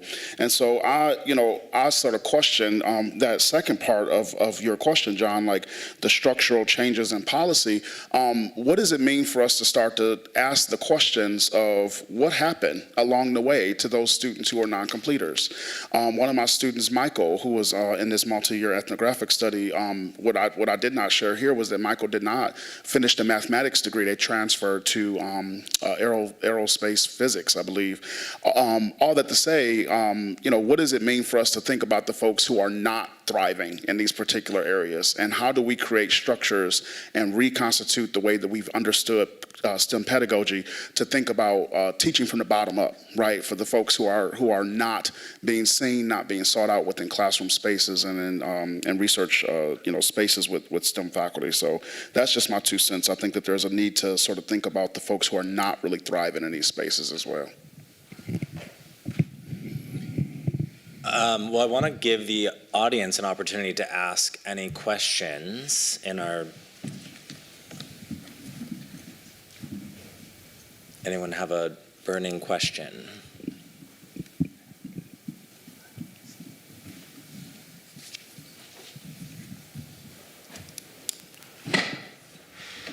Thank you. I was just wondering if you see any differences in public institutions versus private institutions and how these might, if any LGBT students tend to veer towards one preference over another, and how public institutions might have some ability to regulate inclusion programs. Sounds like a research question for us to think about. Yes. I know, I was just thinking, I probably have public versus private as a predictor in the model, and I don't remember if it's significant or not, but I'm trying to get my hands on another data set that may be a little bit bigger, and that may be able to answer that better. But I'm not sure how well we've studied the enrollment of LGBTQ students in higher education in general. I know we have some opportunity in the near future to do that, but in terms of whether LGBTQ students would be more or less likely to enroll at public versus private institutions, I'm not sure if I've even seen that. Meaning, yes, it's a good question to ask. And probably could be tested once NSF has the official data in 2026. Any other, one last question? Yeah.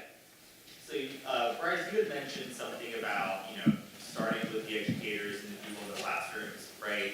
So looking at engineering faculty, looking at math faculty, looking at them, right? And one of the things that I keep thinking about as I work with my engineering faculty colleagues is, what's the reward mechanism? Thinking about tenure paths, thinking about ways that people are rewarded for their success, and this is, something that is burdened already on LGBTQ identifying faculty, and what's the payoff? So I guess in response to that, what institutionally, culturally, as you mentioned, needs to change? Probably not a short answer, sorry, but what can you envision as something that we could do at an early stage level to address that, to make this a reality long term? I was thinking I can start to answer that, but Stephanie here probably is better positioned to answer that, given the position she's in. But I would imagine part of it comes down to how we do hiring practices to be able to bring in new faculty who are at least interested in learning more, if not already committed.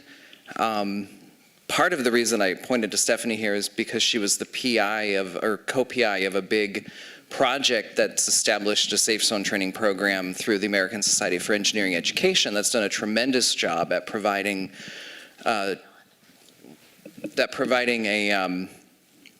training nationwide to, countless engineering faculty across the country. It's still a voluntary program, so it's not necessarily going to reach every single person it needs to reach, but it's definitely making a huge impact in the reach that it's had.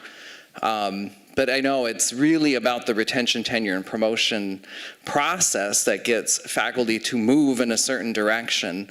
I know at Montana State, one of the things that we've changed in terms of how we give faculty credit for research, we no longer consider discipline-based education research teaching. It's actually now counted as scholarship. So if you get an NSF grant for an education project as opposed to a technical project, it doesn't fall in your packet as credit towards teaching. It actually falls as credit towards research, which I think is more incentivizing for faculty to look into this as a part of their scholarship, which is generally at a research university how you're going to be tenured. And then,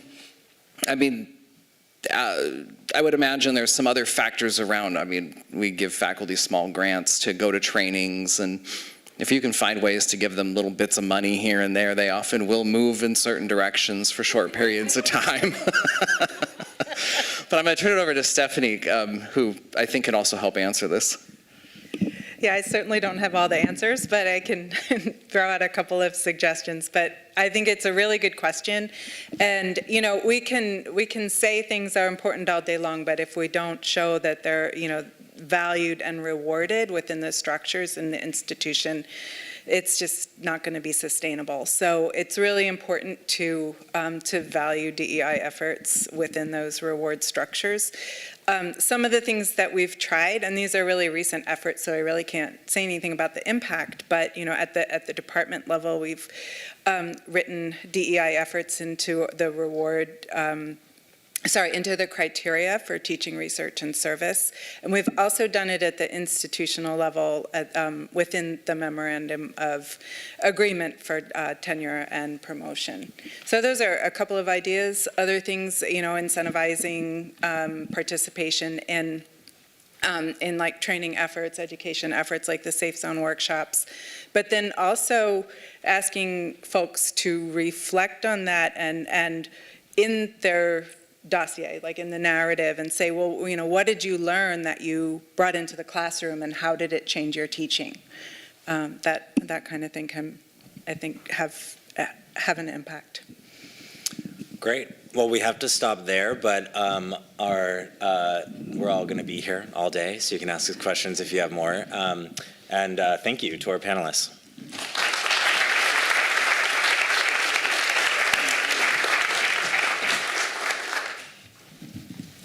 I think we have a 5-minute break, or? Let's not leave the room now. Okay, no one leave. No one leave.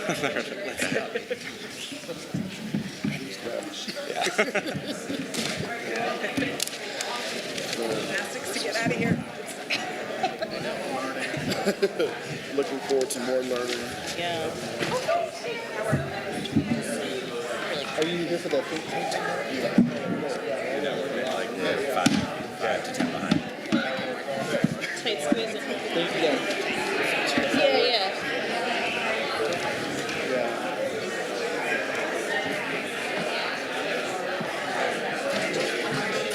Thank you. I went to Oh, really?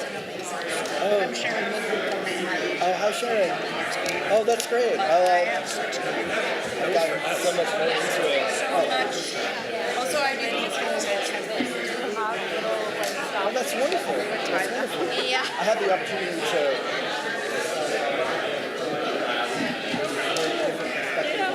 the whole culture of temple. Wow. Thank you. Very nice.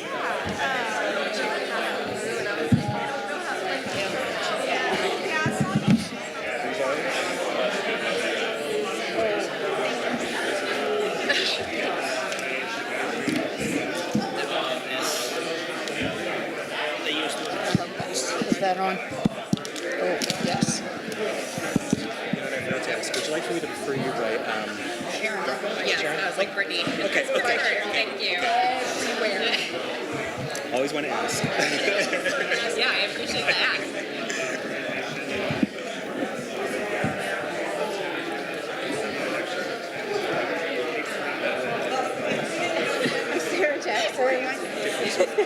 I'm good. I just wanted to let you know that I just put a postdoc position up on OITE. So after this talk, anybody is like, I'm really looking for work in SGM research, please send them my way. I will. Thank you. I just spoke to There's order here. in Alaska. I got. Okay. Who's interested in Two-Spirit. Oh, very cool. I don't know if they would have any consideration of for the 8, but I will email them. Okay. Because I Yeah. think they're much more STEM research in general. Great. It is very hard to, within the trans and gender diverse community, to focus down Yeah, that's right. on a very specific portion of it with cancer, just because the data doesn't exist. So if their I think- interest expands, then I think they really just want to learn the skills. Yeah, in a yeah. friendly Okay, folks, excuse me, everyone. If we could start to reconvene for our next panel, please. okay. Thank you. I'm sorry for creeping up. No, that's what I'm here for. Don't worry about it. All right, everyone. So next time we'll have to make sure to build in like stretch break and break time between the panels. So, if we've got a nice long break after this, we'll actually have some refreshments and food for y'all folks in the lobby area. So welcome back, everyone. Hi, how's everybody doing? Good? Good. Okay. All right, so my name is Jagadisha Devasridekis, and I'm a research assistant professor and the associate director of the Institute for Sexual and Gender Minority Health and Wellbeing. And so it's my honor to be here as the moderator for this panel, where we'll be speaking about leading the way, LGBTQ plus mentorship in STEM fields. And I have the pleasure of being on this panel and serving as the moderator with Drs. Milgram and Charlton, who will speak about their positive experiences mentoring that they've studied that have resulted in really the advancement of LGBTQ folks in STEM sciences and fields. And during this panel, some of the things we hope to highlight are the importance of mentorship in promoting diversity and inclusivity and inclusion, which the other panel talked about in STEM, in addition to addressing some of the challenges faced by LGBTQ folks in STEM fields as they pursue their academic and professional careers, as well as some strategies that these two very well-seasoned mentors can offer and suggest to help LGBTQ folks in STEM overcome, okay? So with that, I'm going to ask the panelists to introduce themselves really briefly and kind of set a little bit of tone and context and talk about the field of mentoring. Great. So yeah, I'll get us kicked off here. So I'm Brittany Charlton. I use she, her pronouns. I'm an associate professor at Harvard Medical School and the Harvard T.H. Chan School of Public Health. I also co-direct the Harvard SOGI Health Equity Research Collaborative, so a hub for LGBTQ research across the university. I'm trained as an epidemiologist. Most of my research is around reproductive and cancer disparities, but to Christine Wood's point, it's also just a really exciting time to be thinking about mentorship around LGBTQ folks because there are so few sort of interventions, and it's not a lot of work that I get to do, given that my work around reproductive health is much more emerging and descriptive. So really excited to get to talk to you all today a little bit about some of the initiatives that we have going, particularly around some evidence-based mentor programs, specifically for LGBTQ identified individuals, as well as those who focus on LGBTQ populations. And as a part of that, I guess what I'll say is I'm similarly trained as a certified facilitator through CIMR, the Center for the Improvement of Mentored Experiences and Research, the University of Wisconsin in Madison.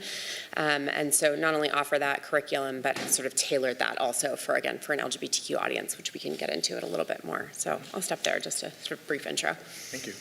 Thank you. I'm Sharon Milgram. I'm the director of the Office of Intramural Training and Education at NIH. I use she, her pronouns. And you can think of me as sort of the both academic dean and dean of student services all in one office in the intramural program. We have about 6,000 trainees during the summer and about 5,000 the rest of the school year. So we have about 1,000 kids streaming in to campus over the next week or two. So I oversee a variety of programs to improve mentoring on our campus, also programs to improve retention in STEM of our early career scientists, all the way through to our postdoctoral fellows and clinical researchers. My second hat is to really deal with issues of bullying and harassment and uncomfortable work environments. And I really see that as really the background of every issue that I address, is that these aren't environments that drive belonging, and therefore students need a very, very strong advocate to help them find the right place. I advise the LGBT Fellows and Friends group at NIH, and I do a lot of mentoring of LGBTQ students across the U.S. Through our Resilient Scientist series, which I'm happy to talk about. That's really a belonging and assertiveness and well-being program. And we run a parallel program, Raising a Resilient Scientist, which focuses on cross-cultural mentoring and empathic communication skills for faculty. So those are some of the things I'll talk about.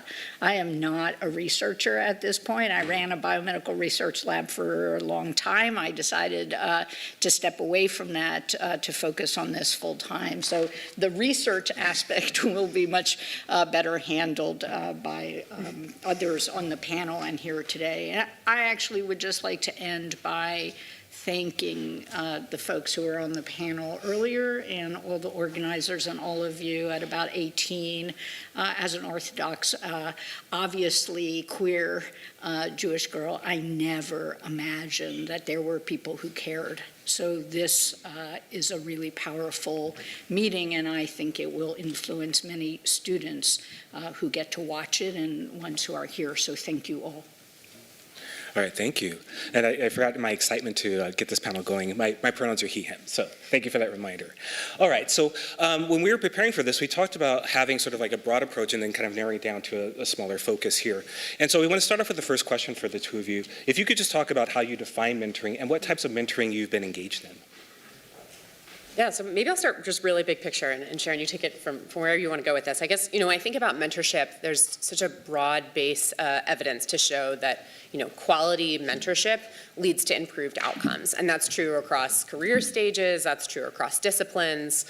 So things like, academic success, happiness, persistence, even just, recruiting and retaining underrepresented or historically excluded individuals in STEM. So we know that mentorship works. But we also know that there's just an uneven mentoring landscape. And of course, much of the research has focused around women in particular, as well as racial and ethnic minorities, but we can only imagine what that looks like for LGBTQ folks. And when I think about sort of the definition, I guess I think a lot about the 2019 report from NASEM that really summarized a lot of the evidence around mentorship. And my understanding, I was not a part of that consensus study, but is that they put a lot of time and effort into defining mentorship and really coming up with a sort of succinct definition, which of course I jotted down on my flight up this morning. So they talk about it as being a sort of like professional working alliance between individuals who work together over time, right? So sort of thinking about that longitudinal nature.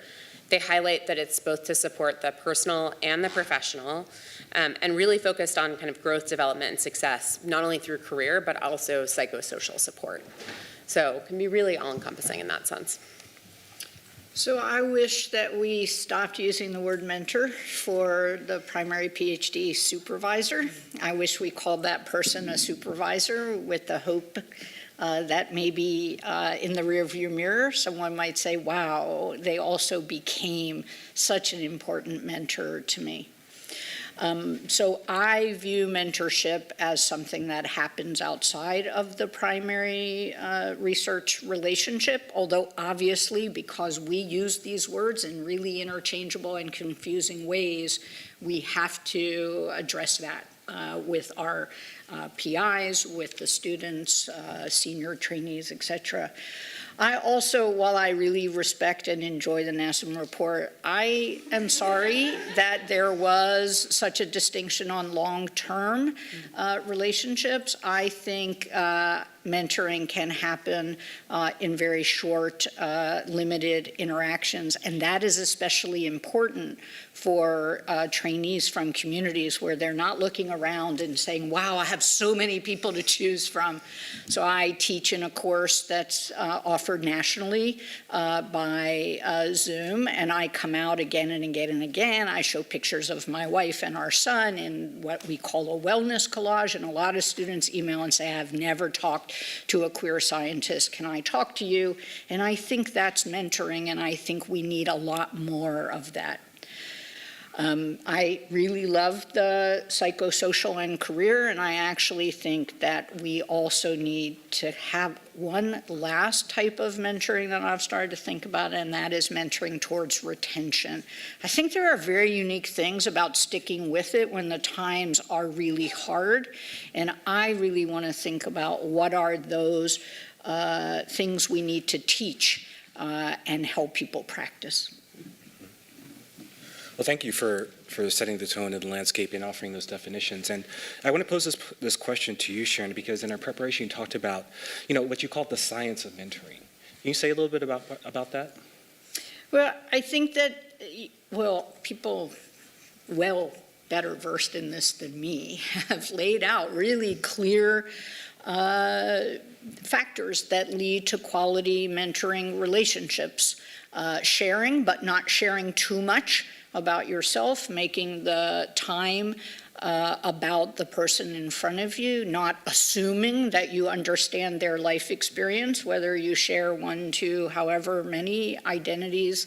I think that there's a whole lot of data out there to teach people how to actively listen as mentors, how to give advice without directing people. And when I think of the science of mentoring, I actually think much of it is checking your biases and opinions, and strong opinions, because that's how we got this far, is by having strong opinions at the door, followed by learning a different way of communicating. So that's really what I mean by that. Okay.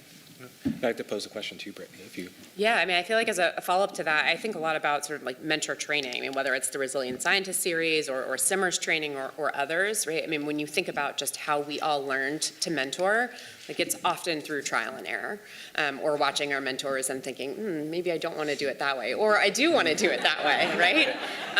But there is a better way, right? There is like a process, sort of structure to these evidence-based curriculum. The one that we do that's specifically for LGBTQ faculty, as well as sort of a paired curriculum for emerging mentors, so generally postdocs or early career faculty, as well as mentees. So sort of 3 parallel curriculum that we have is very similar to the existing Simmer curriculum. So it's about an 8-hour curriculum that's sort of based in case studies that are tailored specifically to sort of issues that arise for LGBTQ scientists.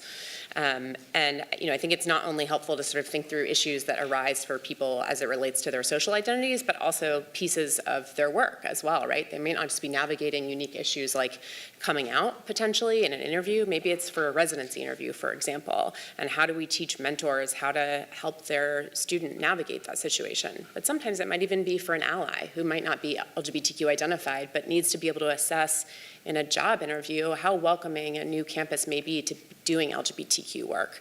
And so sometimes it's just making the smallest tweaks to existing curriculum, in addition to obviously introducing other evidence-based tools like individual development plans, mentor maps, mentoring compacts, all these things that ideally we're all integrating throughout our mentorship if we've gone through some mentor training. Okay, thank you for that. Can I Brittany's comments about mentor training triggered one thought of mine, and that is that we're all rightfully so focused on developing training programs, but it's a little bit like throwing some sand into the ocean, that really what people need is training followed by regular coaching, and that is very expensive, and that is really needed. And without that, people can't make corrections in the moment, and faculty are under stress.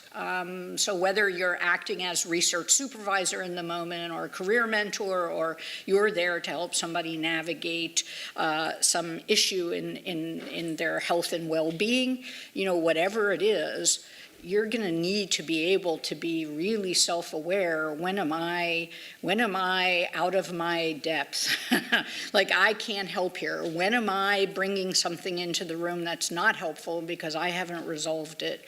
And all of that happens in coaching. When you sit with someone and you say, here's how this interaction played out, and I had a gut feeling it wasn't going right, and I couldn't correct it. And I think that's missing in many mentor training programs, is that sustained coaching interaction. I could not agree more. And I think, yes, it's extremely expensive, but also I think we could be thoughtful about what it looks like to sort of sustain that effort. So for example, our team recently received one of the NIH's inaugural sort of DEI-focused mentorship administrative supplements. And so not only were we sort of trying to actually test these sort of new curriculum, but also roll them out in other locations. So maybe they're at schools that have a T32, maybe that's focused around HIV or specifically around LGBTQ populations. But I think the next piece of it is not just having, one of us come in and do an 8-hour training, but it's really about then creating sort of a sustainable infrastructure. And that could be something as simple as just a community of practice, right? Really getting buy-in from a departmental leadership or something else that they're going to continue to bring together that group to sort of, discuss issues around mentorship that arise. But I think it's really hard to create that community of practice without having some shared language or knowledge or skills through some training. Well, on that same token, what sort of advice might you give institutions that want to start to develop these type of communities of practice and learning for mentors and mentees? Well, I'll start with myself and say that in a lot of areas of trying to improve mentorship and decrease uncivil and inappropriate behavior from people who are supposedly good scientists, even though I'm not sure you could be considered a good scientist if you abuse people, I had a lot of fear.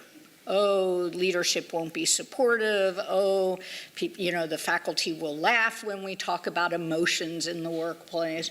When it came to supporting queer trainees and being in the federal government, and I came in 2007, so I've seen some evolutions in support at NIH, I think I was even more afraid. I started a SACNIS chapter for, without a whole lot of stress, and then I hemmed and hawed. And should I talk to them about a group for queer students? No, yes. I think that if we really want to make institutional change, those of us who've persisted long enough that they can't, we sort of have to be tolerated, embraced, or whatever. We need to spend our social capital. This is the defining moment. I mean, look at the rates of anxiety and depression in PhD students. Like, shame on us, right? So if we want to change this, it is the time. We wait, there won't be students left. The numbers this morning or this afternoon, whatever it is, I mean, they were just disheartening. But they look just as bad in a lot of ways in STEM. We have a narrow group of people sticking it out right now, and we have to change that. Yeah, certainly I think some of it is money, which is, a real answer.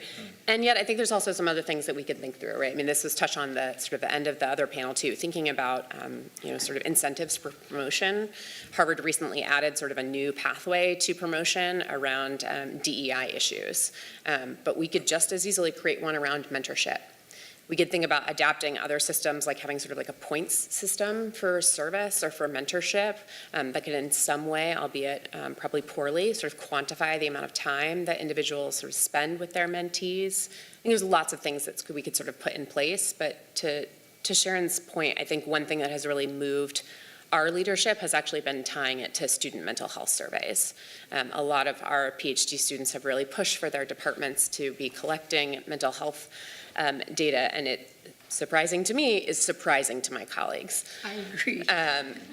And yet, they haven't been trained, right, to respond to that, and they want to know how to respond, even though, of course, having them sit through an 8-hour training is probably not at the top of their list, but they are definitely looking for tools. So I think if we can frame it in a way that we are going to prepare them to be better mentors and ideally save them a lot of time, right? I mean, the amount of time that people might roll their eyes when we introduce a concept like a mentoring agreement is countless, and yet, when you sort of take them through a full training and you sort of highlight to them the ways in which they can save time or really communicate a hidden curriculum to populations like LGBTQ scientists, we often end up really seeing a lot of people then implement those tools. I also think we need perhaps a national agreement on a climate assessment so that we can compare data. The honest truth is that there's a set of individuals who really want to do the best they possibly can by their students. They might need some training. They might occasionally say, this student and I, it's not going to work, right? But they're kind as they go through that. In the middle is a whole group that you have to win over, and it can take a lot of time and effort. And on the other end are some people who should not be trusted with young people, or quite frankly, any people. What I should probably say is emerging scientists, to stay away from ageism issues. And I wish that we had an agreement on how to look at that. It would allow us to look at unique situations for students with disabilities and chronic illness, LGBTQ students, students of color, first-gen students, and we could really start identifying the unhealthy environment. Now then, institutions have to do something about it, and funding agencies have to do something about it by allowing students to move. But I wish we had a national climate assessment. So if we had that assessment, we're able to implement some changes, and the two of you were asked to, be advisors. What sort of special considerations, particularly when you talk about LGBTQ trainees, might you recommend or ask us to consider?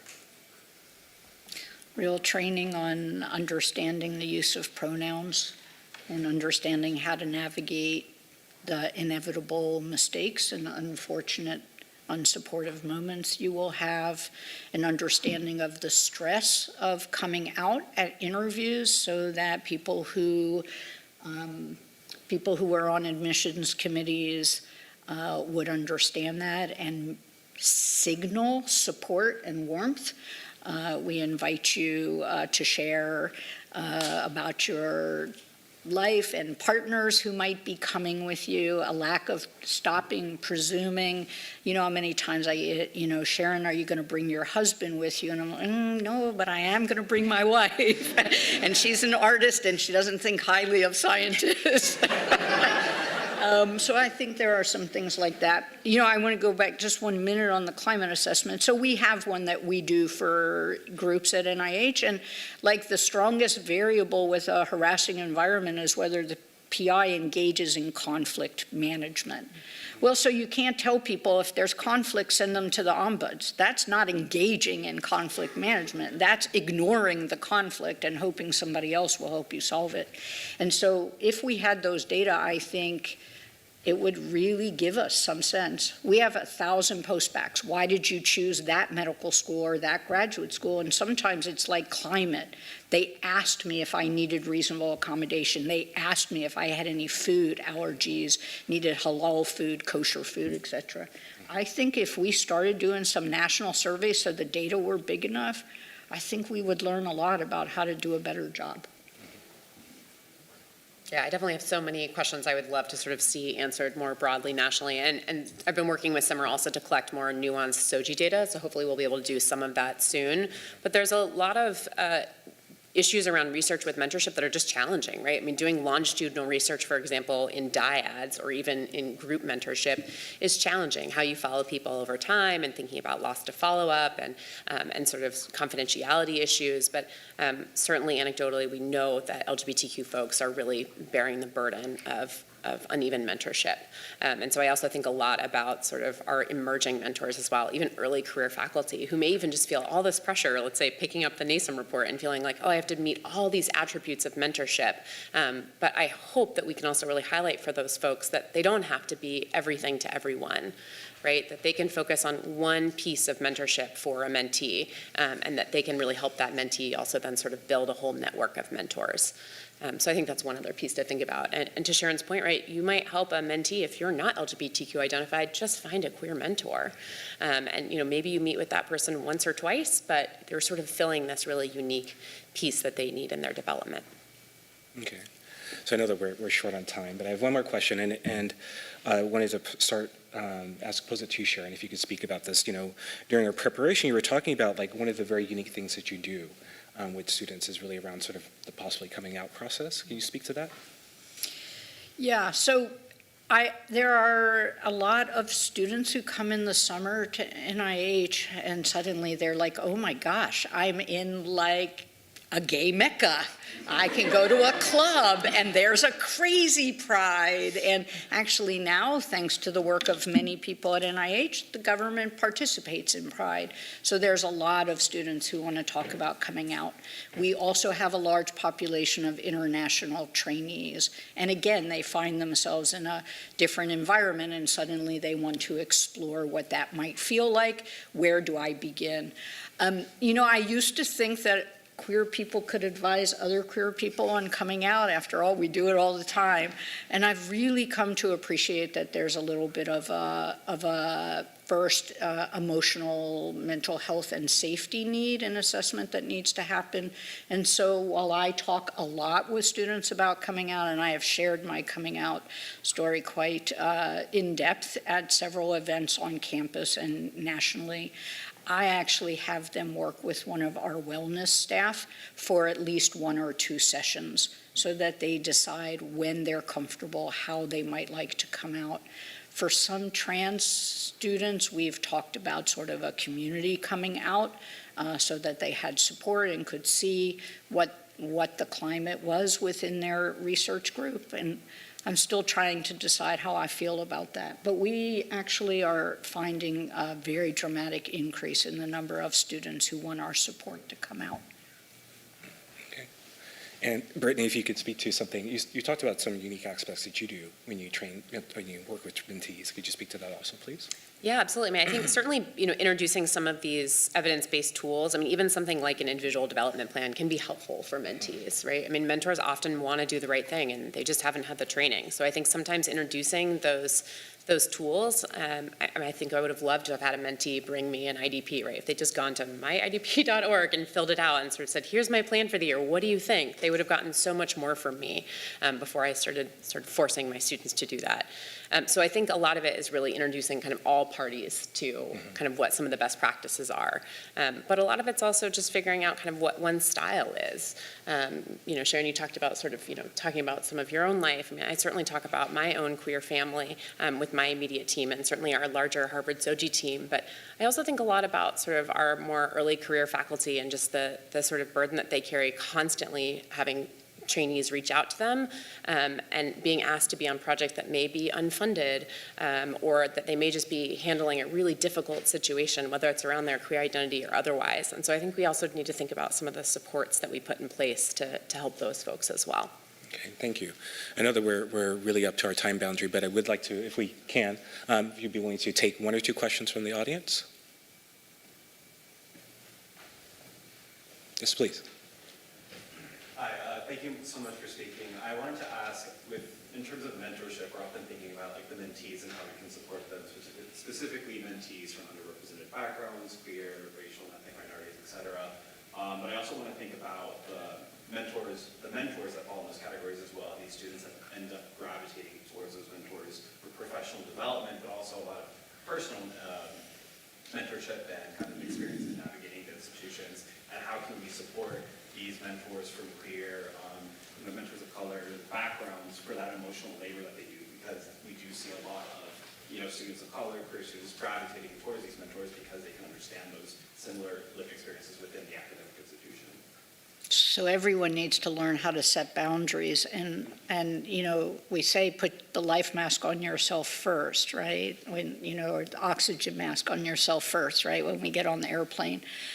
I do think that we ask a lot of faculty of color, faculty from the queer community, and we should give back. Some of it was talked about, Brittany talked about already, and people in the last panel in terms of rewards for mentorship, but I actually think that tending to the mental health of people in our space doesn't stop at the student level. We need to do the exact same for our faculty, and sometimes you have to say, now I can't do this, right? Or I can do this, but with these boundaries. And I do really worry about, I worry about all our early career faculty because we're asking an awful lot of them in a post-COVID era. To mentor in post-COVID era is really a challenge. But I especially agree with you that it's an added burden for some. Though I will also add, we focus so much in mentorship on dyads, right? Mentor and mentee, but I think there's so much support that we can offer mentors and mentees sort of in near peer or peer mentorship relationships. I mean, that's certainly, I'm seeing a lot of head nodding, so hopefully y'all have had many experiences similar to my own. Even within Harvard SOGI, we do something as formal as just getting together once a month for lunch. I see Carl Street, who's in our faculty group, and it is just so lovely once a month to know you're going to have a touch point with somebody, and we usually share a high and a low. It doesn't always relate to mentoring, but just something. And that's not a huge burden to put on people to organize. And I don't know that I would necessarily call it a community of practice, but it is definitely some peer mentorship. So I think sometimes putting in those structures can be helpful too. Okay. We have time for one more. Ryan? Sure, please. Hi. I was talking to a person recently. I did not know that person. In that context, I used the word she when I was referring to that person. And that person did not tell me anything about what that person's pronoun is. And someone else had a conversation with me. And so the pronoun they, it's very confusing to use. So I would like to know your take on that. Because so many people are not aware of, like me, when someone's pronoun is they, but it's not visible, you don't know about them, calling or using that pronoun is quite a challenge. Well, we are certainly in a time of transition and growth and learning, and we are all going to need to keep working on that. I think that as a cisgender person, sometimes it's hard for me to wrap my head around, can I really get this right in the moment? But it's really important for the person, and so we keep practicing. It is perhaps at times confusing, but at times it's also really joyful for the people in your group that you got it right. And I guess we just look at it both ways. Yeah, I think it's a mentor also. There's just so many ways that you can model the culture that you want to create, right? I mean, if it's, an email signature, your, Zoom names, your introductions, even working with staff who maybe don't have a background on LGBTQ health, who maybe need a little bit of coaching, right? Maybe they're not familiar with using neopronouns or something else, and just offering them not just maybe a safe zone training, but to really actually practice with them, or offer them some tangible tools. I think there's just so much that we can do as mentors to really model the type of inclusive culture that we all want. I'd like to thank you for your question. I'd like to thank you for your very thoughtful responses too, because I imagine that these are types of questions that you receive a lot when you're asked for advice or, asked for coaching or you're coaching people that you're working with. So thank you for that. Yeah. So I have to draw this panel to a close.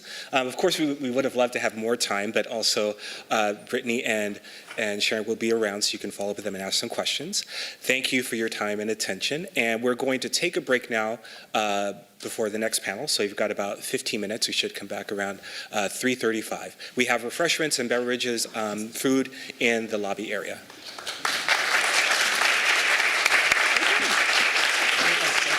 It's always nice when you have a timer, right? I'm going to try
welcome back.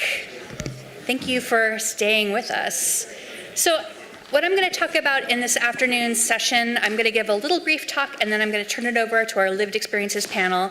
But I'm first going to talk a little bit, and what I'm going to talk about is a little bit emotionally weighty. And so I've tried to counteract that a bit by having the cutest and queerest slides in the history of LGBT PowerPoints. So please enjoy them while I tell you really depressing stuff. Okay. So our panel provides context on the amazing data shared in the last panel, or the earlier panel, and I'm going to take a few minutes just to give a little bit more of the larger context of what it's like to be an LGBT scientist with a specific focus on LGBT faculty and experiences within academia. And many of these cut across workplaces, and much of what we know about LGBT faculty experiences are specifically from research on STEM faculty. There you go. Okay. Despite improving attitudes towards LGBT people, we may still experience challenges in academia. LGBT people report a chilly climate in many universities due to microaggressions, violence, bullying, and a lack of institutional support. Notably, even if an environment is largely affirming, just a few unsupportive people can affect perceived safety. And this lack of support in academic environments can lead to a leaky pipeline or even a hostile obstacle course.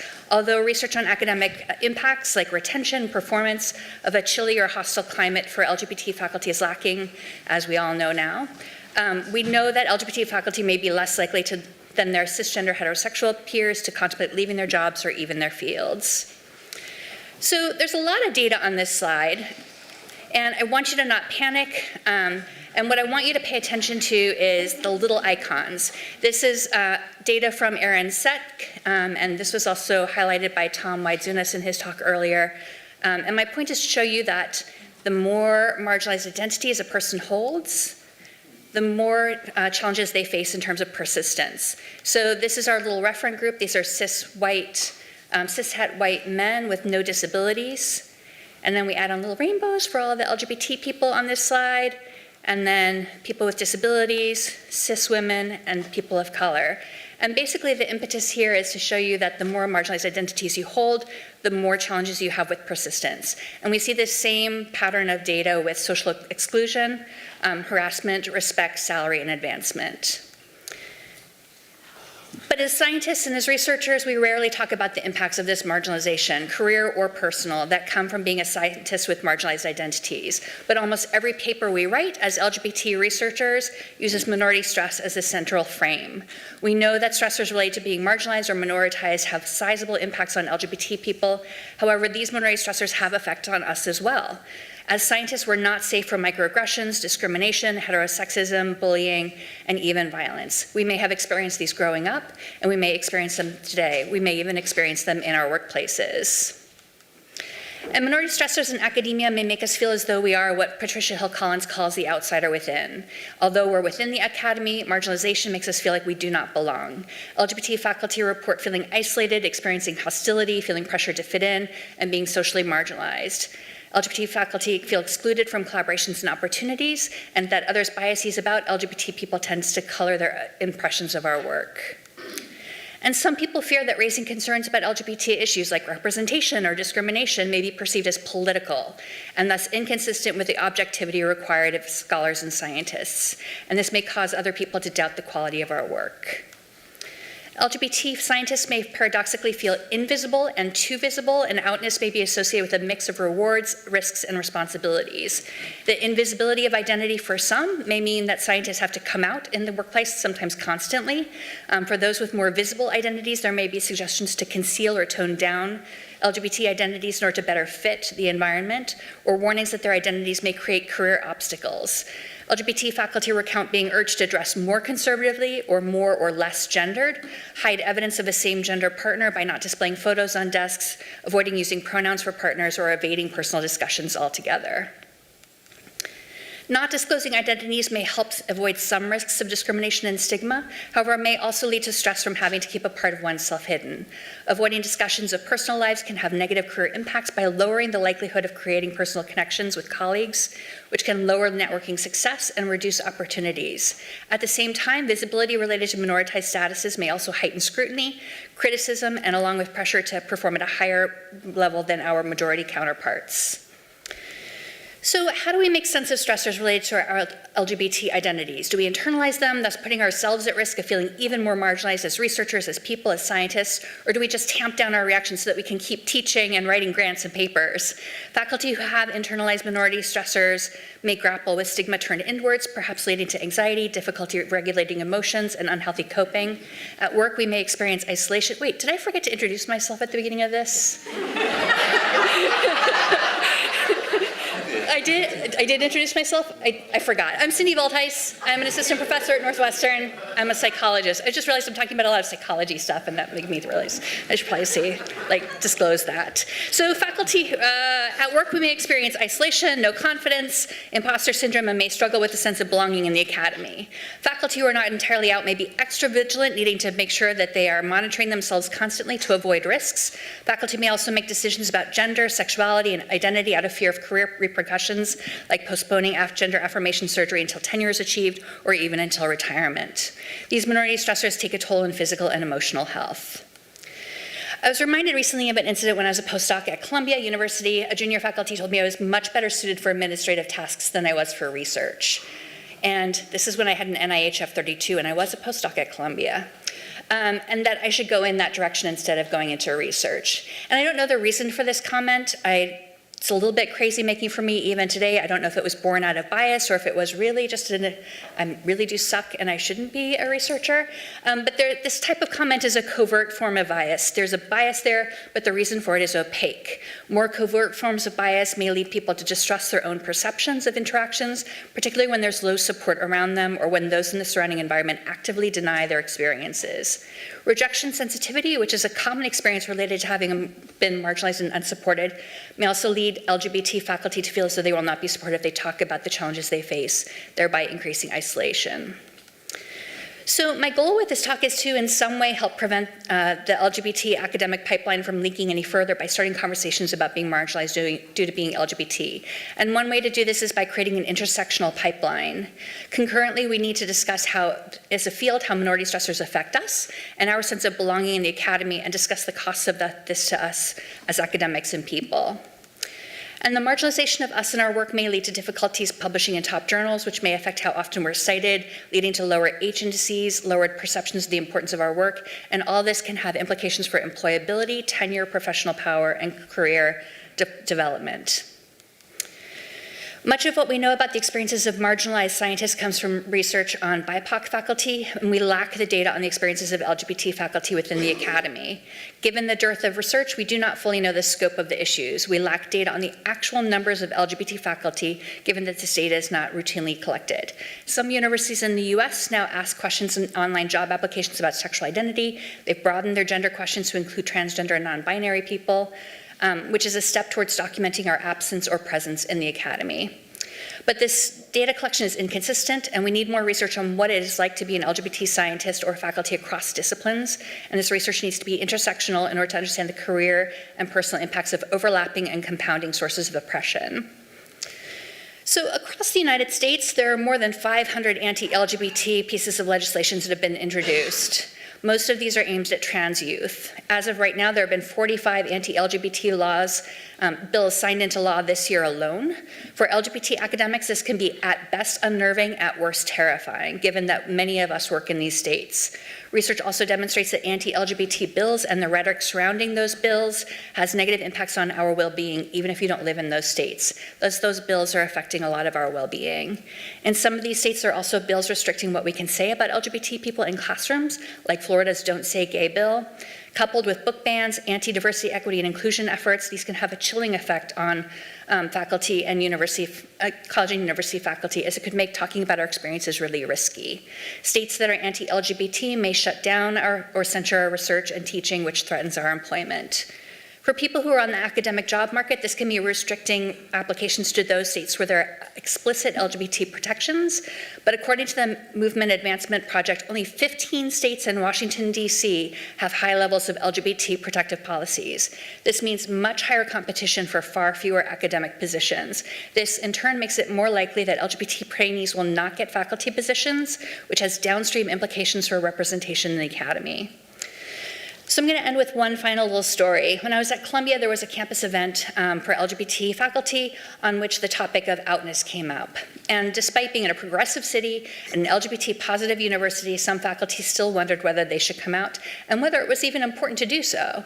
And I argued that at least for some of us, role models were scarce. This likely meant we had few to no LGBT role models during our own identity development processes and lacked models for futures as academics and scientists. To my knowledge, although I had multiple queer men professors because I was a theater major, I never had a queer woman professor or teacher, even in my women's studies classes. And that absence has had implications for my own sense of belonging in the academy and my ability to visualize my own professional future. Navigating a science with no one who has similar experiences is challenging for anyone with a minoritized or marginalized identity. Although representation matters, it's not enough to remove barriers for those who are underrepresented in science. To disrupt the effects of marginalization and the associated minority stressors we face, we need to create psychological safety through explicit support, mentorship, opportunities, and affirmation that we belong and that we add value, as does our work. And if we want to support the next generation of researchers, taking a whole person approach to mentorship and telling our own stories is really critical. And with that, I will start our lived experiences panel. Was that a good segue? Did you like that?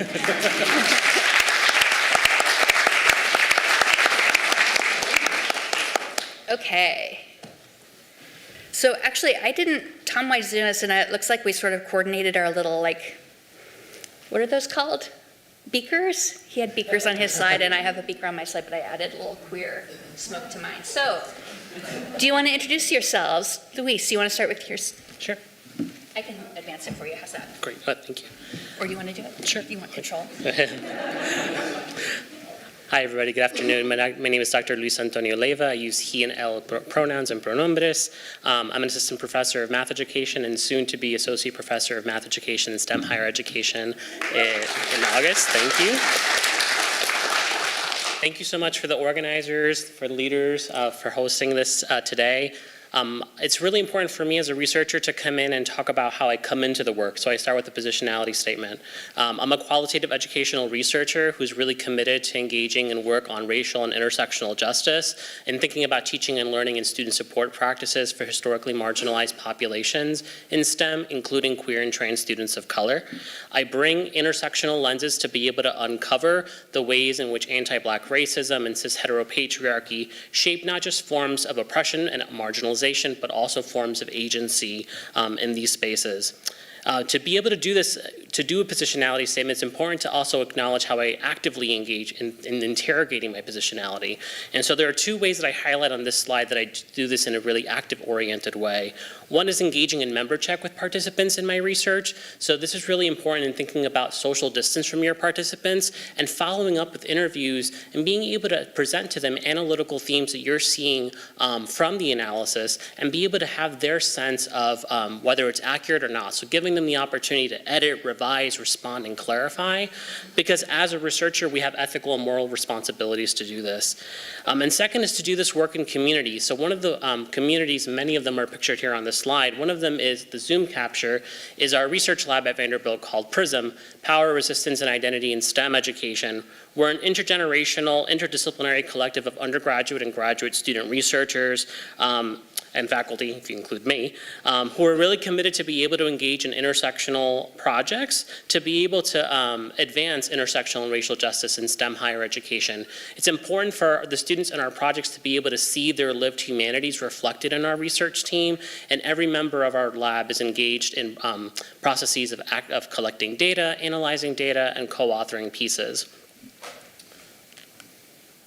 And this is our lab. For today's presentation, I'm going to be sharing a little bit around a research project that was funded by the National Academy of Education and Spencer Foundation and through various supports from Vanderbilt University to be able to extend this work that's focused on the lived experiences of over 50 participants thus far. It's an ongoing study titled Queer and Trans Students of Color in STEM that's been ongoing since 2019, where we're beginning to be able to kind of uncover the intersectionality and lived experiences for Black, Latin, and Asian identified LGBTQ students pursuing STEM at historically white and minority serving institutions. For today's panel, I'll be responding to these questions with a blend of personal perspectives as well as professional perspectives through the research findings. Due to time constraints, I won't be able to delve into the actual study design details, but I have included some QR codes here in case you are interested to dig into some of these publications from the project. This work, in addition, not just in relation to queer students of color in STEM, but my work and intersectional work broadly in the field, has really culminated into developing an analytical framework that was cited earlier today of how STEM education operates as a white, cis, heteropatriarchal space at multiple levels, at an ideological level, institutional level, and relational level, to be able to uncover ways that systems and structures reinforce oppression, but also ways that students are also resisting and challenging these structures to be able to navigate in agentic ways. So if you are interested in engaging in intersectional research in your own work, please consider to use this as a lens to be able to look at some of your qualitative and quantitative data. My responses are really going to hammer home for today's panel presentation around experiences of oppression, agency, and disruptions for each of the questions that I'll be answering. And I'll be highlighting perspectives across Black and Latin LGBTQ students in our sample, as well as a diversity of different STEM disciplines that are represented. And these are just a few quotes. These are just very illustrative, so if you're interested in digging more into more voices from our project, you can dig into some of those publications. Carlos, do you want to go next? Sure. Well, good afternoon, buenas tardes. I'm Carlos Rodriguez Diaz. I'm currently associate professor, about to be professor on July 1st. At George Washington University, Milken Institute School of Public Health. I am the vice chair for the Department of Prevention and Community Health, and also the director of the newly established Gil Lebovic Center for Community Health in the Caribbean and Latin America. I feel extremely privileged for being here, and I appreciate the invitation to be part of this conversation. We will have a series of Q&As, but I want to start by also acknowledging my positionality as a Latino, Puerto Rican, queer, cisgender, body-able man, who understand the privilege that comes with many of the opportunities that I've had, but that is committed to disrupt the privilege that have allowed me to be here, because it shouldn't be a privilege. It should be something that we can all share. I also highlight my experience as a Puerto Rican, and I went to school for college in Puerto Rico. And that is important because I have lived the experience of being in a colonized country. And that frames how education and higher education works. And also, I moved from Puerto Rico, from the academy in Puerto Rico to the continental US just 5 years ago. So the experiences that I had in academia are based on how it was to be a Puerto Rican in Puerto Rico in academia, and now being perceived and understood as a queer, Latino, and all the identities that I have in the context of the United States. So in my answers, you will have a little bit of all those experiences that are framing my experience as a scholar and as a mentor. And Bali, do you want to introduce yourself? Yes, hello, and thank you very much for inviting us to this conversation. My name is Bali White, and I am the principal strategist for the Sexual and Gender Minority portfolio at NIH. So I'm part of the Office of Equity, Diversity, and Inclusion, and I'm here in that capacity, but also for my own experiences as a Black trans woman who is one of those that dropped out of the doctoral program, right? So that this morning we heard a lot of information that was even new for me, hearing like, oh, that was my experience. Oh, that happened. I didn't understand that that's what was going on in the larger context. So I'm glad to be part of this conversation and to talk about some of those experiences and what I've learned in my role, and also getting to I finished my master's just a couple years ago, so I'm in the process of looking for doctoral programs, and I started one, but we'll talk a little bit more about how that ended. Okay, first question. So how has being LGBTQ plus influenced your career path? What kinds of obstacles or opportunities have you experienced related to your identity? Carlos, do you want to go first? Sure. It has meant everything. I did a chemistry major in college, and then I discovered public health. But I discovered public health being 20 years old in Detroit, Michigan, working with a community-based organization. And it was the first time that I heard about HIV and HIV prevention, and I was scared. I was scared because I was a sexually active gay man, Latino, that shared many experiences with the people that we were providing services, and I had no idea of what was going on. So that opened my eye and realized that there was a call there to do something and to engage in work with my community. So I decided to continue my education in public health, and that has shaped my engagement in research. I primarily conduct HIV research and research with sexual and gender minorities, Latino populations, and I have embraced my identity as part of the communities that I work with, because of course it's not only, for me, it's not only about being a gay man or queer man, it's also being Latino and being able to engage with communities that I self-identify with, or having my community looking for me saying, hey, we have this problem or we have this program, can we do research, can we conduct evaluation? And in that way we can do community-centered research. So that has, defined my career. Now, it's been very challenging because I never had someone like myself in the classroom, not even when I was in Puerto Rico. And I had to reach out for mentorship outside of the classroom. So earlier we mentioned how important are those encounters with people that can share with you some experiences that have something to add in terms of their own experiences that can inspire you.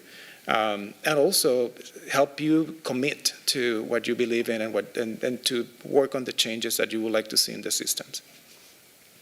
Thank you. Just so everyone knows, we decided on the questions in advance and everyone decided which questions they wanted to answer, so I'm not skipping over people and not giving them an opportunity to talk. I wanted everyone to be able to prepare what they want to say. So Bali, do you want to answer this too?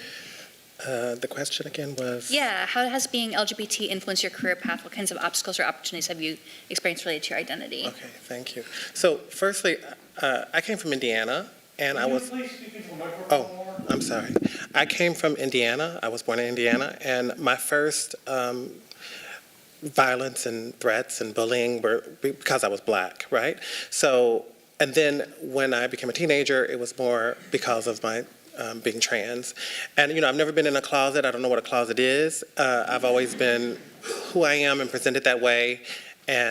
But it became a problem in high school. And I was in the Science Math Magnet program. I was also in language programs. And I was doing very well in school. And I was on that pipeline to a STEM career. I wanted to be a biochemist. And then when the transition happened, when that became an issue, then there was a lot of violence around that in my community, in my home, and I had to leave to live with my sister in New Orleans, and so I went down to the South, and then there was more violence, there was all of that. And so there were like 5 or 6 schools I had went to before I got to New York City, where I was able to do my undergrad and finish, but one of the reasons why, so I had a choice. So when I started school, I said, because so many things have been so hard and it had been so challenging and so scary and everything, I was like, well, I'm going to do, and there wasn't a lot of mentorship for me from the science side. I said, I'm going to take 2 classes, one in STEM and one in, like we talked about, humanities. And I said, whichever one I get the better grade in, then that's where I'm going to go. So, because I got there and I expected I would just get D's and let me just get through. But I ended up getting an A+ in one and an A- in the other. And I was like, well, I'm just going to go with the one that I'm sure I can work with, right?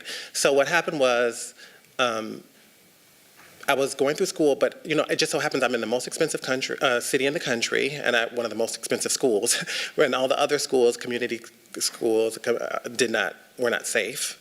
I got attacked multiple times, even at Columbia when I was living off campus, because I couldn't live on campus. I had to find ways to pay for all this. So what I was doing was I was doing a lot of research studies. I was a research assistant, and I found HIV prevention programs and community-based organizations, and that's really how I paid for school. And so I got even more shunted towards, that kind of work, program management, and it was a way for me to pay for school, a way for me to pay to live. I still racked up over a lot of money in debt for school, but that's how I kind of got on that track. Then I ended up working with a lot of community-based organizations. I ended up working at Lutheran Medical Center out in Brooklyn, and my role was really to it was around diversity and inclusion and making these spaces more open to LGBT, homeless, sex workers, a lot of those groups, because that's the work that I had done all through college. And then I heard about NIH Academy from a friend who, when I went back, so I decided, I want to finish my PhD, or I want to get a PhD. So I went to Melbourne, and they were like, you should talk to Scout, because he did his work, he's trans, blah, blah, blah. So I talked to him, and he was like, well, if you're interested in doing your PhD, you should go to NIH. And then I was introduced to the NIH Academy, which is this program that is really, Sharon Milgram was my first mentor. And they welcomed me in, and it was the first time I had I had worked with people, like I said, on these studies with the Department of Health in New York City, also CDC-funded programs, but they weren't my mentors. They weren't my teachers. Like I never had an LGBT teacher that I knew of. So, but when I got to NIH and the Academy, that's really where I was able to learn, and they did a lot of work in finding me a PI, because I was in the Office of Behavior and Social Science Research. And I was in IRDA, so intramural research training awardee. And I did that for 2 years, and it was just a wonderful experience, and it changed my whole view of what I could do. And then I learned about this role that my office, the Office of Equity, Diversity, and Inclusion at NIH, had created just a couple years before. And that's how I kind of stayed while I looked to see which programs to go to next. So I've been in a holding pattern for like 5 years, tried a couple, I went to go look at campuses, and I've had offers and I've been talking to people, but I'm from Indiana, and so me going to Idaho or something like that is not safe because of all those experiences. And I was around the South. I even went to San Francisco and looked at that school, but even as a Black person, it's not necessarily something that I feel safe as, even though there's trans people there, So, and it's challenging for me to talk to people or mentors and all that intersectionality, right? Like I have to say, well, this is okay, yes, check for this, check for woman, check for this, but not for the combination of all those identities. So that's been the challenge, and that's how it's shown up in my career so far. Thank you.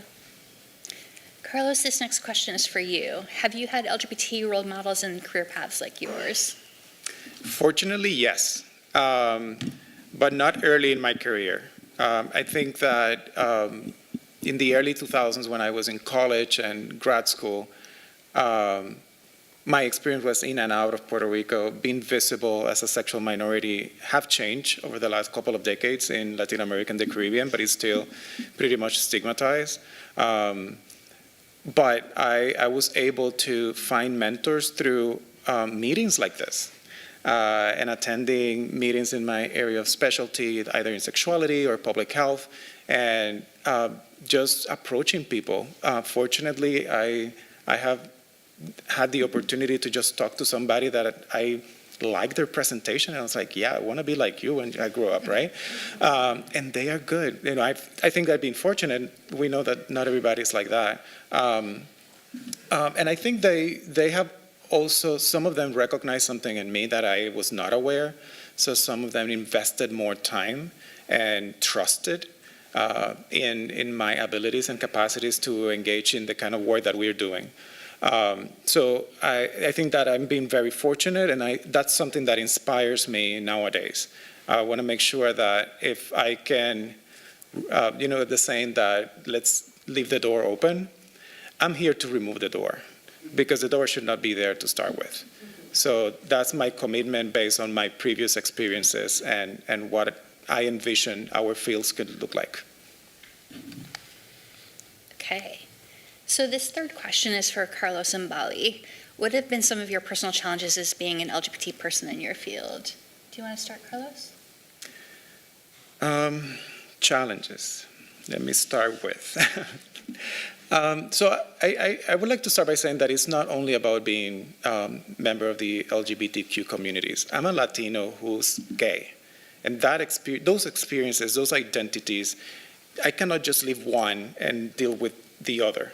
I have to live that experience consistently and continuously.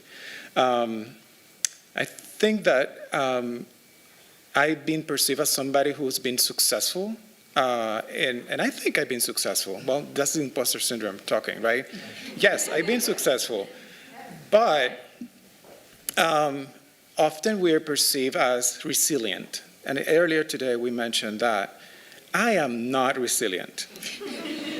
I am not. I've been resistant the system, right? So I think that that's been the main challenge. You know, having to navigate a system that is fundamentally racist and homophobic, trying to do the job that we should be doing. Also, I find very complicated this whole notion that I think is lip service about the DEI. I'm still to see good practices in that area, and I'm hopeful. But right now, it looks like a way of trying to address fundamental issues that our institutions have without the political commitment to make systemic changes. So often we have the black faculty named Assistant Dean for DEI, maybe with some protected time with no resources. That's not good. That's nothing. You know, that's lip service again, performative. While often we are asked to then contribute with the systemic changes that we want to see, but then the minute we start doing things differently, they come back and say like, well, take it easy. That's, you know, you're going too fast, right? So we have to be very, again, we have to resist those systems, right? And I'll leave it there because I know we have other questions and I would like to hear from my other colleagues, but it is not an easy path, but it's getting better. It will get better. And we are very supportive of each other. And I think that's a very important experience that we have to consider. Thanks. And Bali, what have been your personal challenges? I would say a big challenge in my current role, and the things that we talked about before, and just getting through a program is like, for example, when I went to the PhD program, I got accepted, I took the first scopes and methods class, and I was doing well. And I just wanted to tip my toe back into this school that I had already went to years ago, but I just wanted to see if things had changed. And I thought they knew that I was trans, you know, I thought that because I'd went there before, but they did not. And then the professor was like, you know, and I was paying for it. I was just trying to see how it was. I was just testing it out. And then he was like, you know, we can't let a good student like you get away. Like, he put me up for this grant. And so I was like, okay. So then I go for the grant. He's like, oh, they're going to release your funds, but they have an issue because your name is getting kicked up. And I was like, confused with someone else. And I was like, oh, that's me. He doesn't realize. I thought he knew I was trans. He didn't realize I was trans. So I go over to the office, but when I get there, it's like a Bible's on the desk and then music is playing. I won't say what school, and then I had to explain, okay, that's me. This is before, this is now. I'm trans, blah, blah, blah. And then by the time I got to the train, I had got an email saying they decided to go with another student. So fund another student. And I knew that if I couldn't get through that first thing, I wouldn't be able to go all the way. So that's the one side. Now, in my current role that I have, and I feel blessed to have this role and to be accepted like I have been and been given space and voice by so many great people at NIH. But I find that as in DNI, I have two roles, and that one is to increase the engagement of SGM people, and so I'm meeting with them, talking to them, finding out what they need, what we need as communities. If it's the pronouns, if someone's in a lab and being misgendered, or if someone's going through the gender affirmation process, I'm there. I'm the one that does that, right? I'm the one that does the Safe Zone trainings quarterly. I'm the one that does it if the IC is having an issue. I'm brought in to have these conversations. And I feel like, so that's one role that's really geared towards members of the community itself. But the other is to have these conversations that are very hard with people who are transphobic or homophobic. And I have to hear horrible things, and I'm trans myself, and or they'll say things like, we don't want them using the restroom, and then I know I have to go use the restroom in about 5 minutes, so, I mean, it's this, or I'm hearing, when I do the training, I always try to co-lead the training with someone who has different experiences than me for Safe Zone. So I'll bring in someone who's gender nonconforming, someone who's white, someone who's first generation. So I want a lot of different experiences because mine as a Black trans woman is just one vantage point. So, but I can hear, like when we did one with someone who's gender nonconforming, they used they, and they were being misgendered and are asked about well, why did you choose that name? That's not that's a woman's name. I mean, those kind of things. So I feel like that's the biggest challenge, is having to be there. And I'm the one that has to step in for this trainee or this person and have these kind of conversations. And I mean, one side of the job I like more and the other I don't like as much. So I feel like that's the challenge. Thank you. So this question is for Luis and Carlos. Have you encountered any instances of discrimination or bias in your career? That was it. So I think for answering this question, I think a lot about being a queer person of color engaging in educational research and the risk of it being considered me-search. This idea of it, you kind of bringing in your identities and it kind of being deemed as less rigorous. So the topic that I want to talk about is in relation to these broad and dominant conceptions of what's counted as rigor in STEM fields, where when you bring in a sense of informed subjectivity from your own lived reality, that then becomes rendered as being a sacrifice to objectivity. Or as a scholar who's engaging in work that really centers students' counter stories, it gets reduced to just telling stories, where storytelling was an oral tradition among communities of color that really were central ways of transmitting and producing knowledge, right? And so how do we think about those broad racialized logics kind of centering of how I begin to navigate educational fields in this way and have to navigate that as a researcher who identifies as a queer man of color in the space. A lot of times as a researcher who's doing work in STEM ed or in math ed, there's a question around the politics of publishing. Where is the mathematics? Where is the STEM in doing justice-oriented work? So there's an undue labor that's placed on justice-oriented scholarship of having to then account for an alignment with the notions of rigor of what counts as mathematics or what counts as science. And there's a heightened sense of trying to do DEI work that's going through in STEM higher education around addressing issues around achievement and representation, but without interrogating the logics of these STEM disciplines that are responsible for underrepresentation in the first place, we're just finding ourselves in a cyclical kind of violence. So the ways that as researchers we have to kind of account for this, where is the math, as LGBTQ researchers and LGBTQ researchers of color in particular, navigating these spaces, we have to begin to kind of push the needle around what types of questions we're actually answering in this work. And I want to highlight one participant's voice from our data process experience around these intersectional tensions around experiencing fragmented forms of support as a Latin gender nonconforming person and navigating cis heteronormativity around how dominant scripts around gender and sexuality within the Latin culture.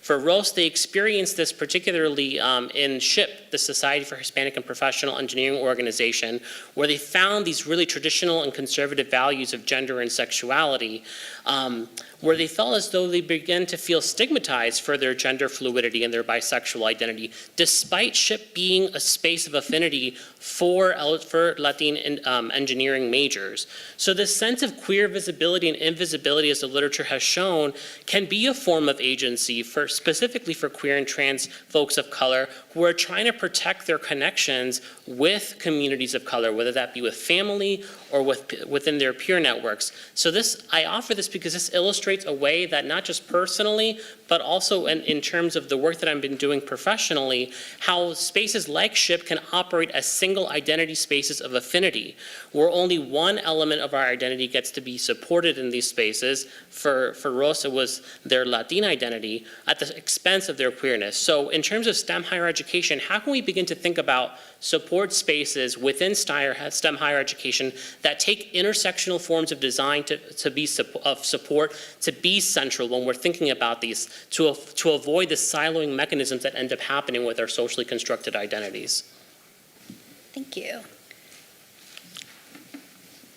And any instances of discrimination or bias in your career or educational settings, how did you handle such situations? Carlos, do you want to talk about that a little bit? Yes, I thank you for what you shared, Luis. And I would say the experiences of discrimination are many and often. They can come in the way of micro or macroaggressions. I also share the experience of doing community-centered research. So often I know that I'm perceived as a person that, what you're doing is less scientific and it's too easy because you're working with people like you, right? But I would say there are networks and allies that help in the process of managing those experiences.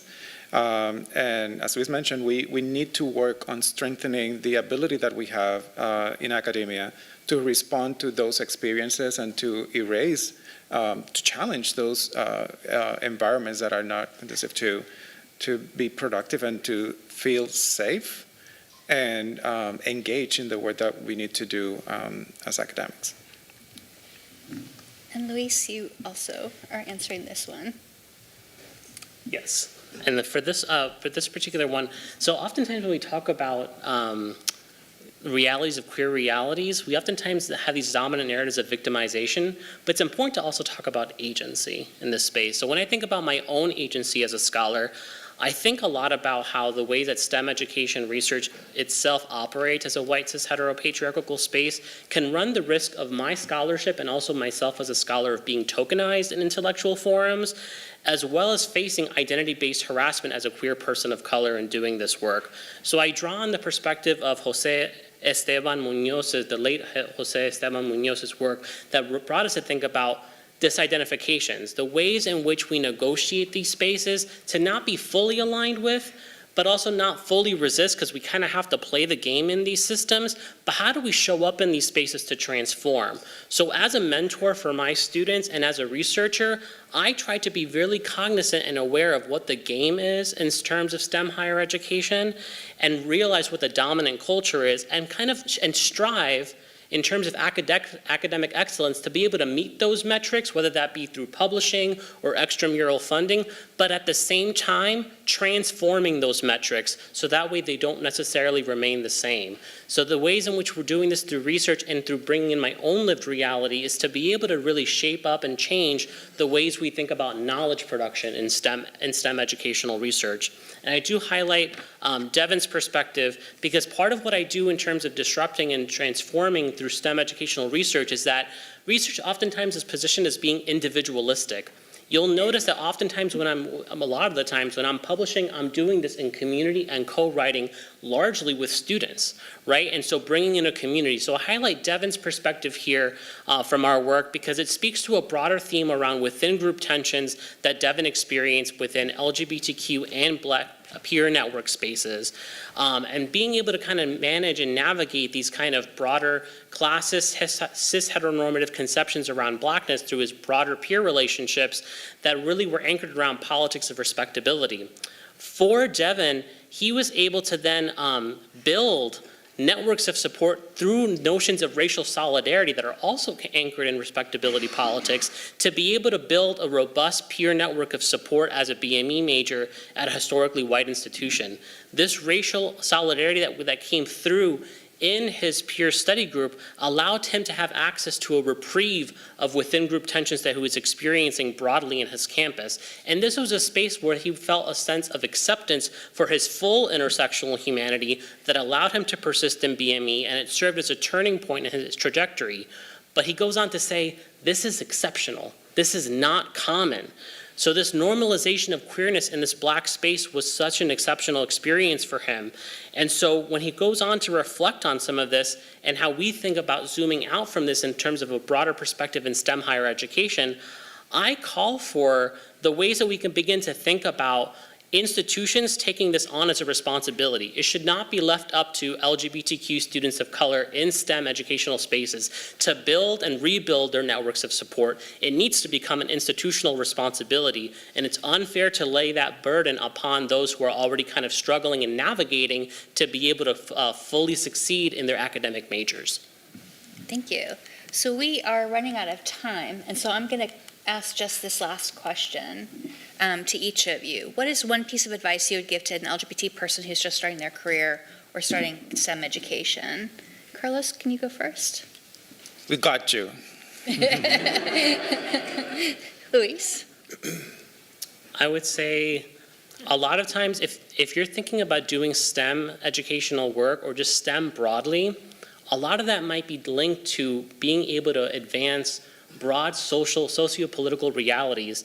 But when we think about how STEM has been socially constructed to be this like sanitized, objective, abstract notion, it forces individuals to lose sight on their why coming into this work. So if you are an individual who's pursuing STEM, or you're working with students, specifically LGBTQ communities, who are thinking about bringing this social ethic of wanting to be able to advance and disrupt these socio-political inequalities through the lens of STEM, nurture that and lean into that, because the ways that we've constructed STEM in dominant ways does not allow for that social element to come up. And it's largely what motivates students to be able to want to do STEM, especially those from minoritized populations.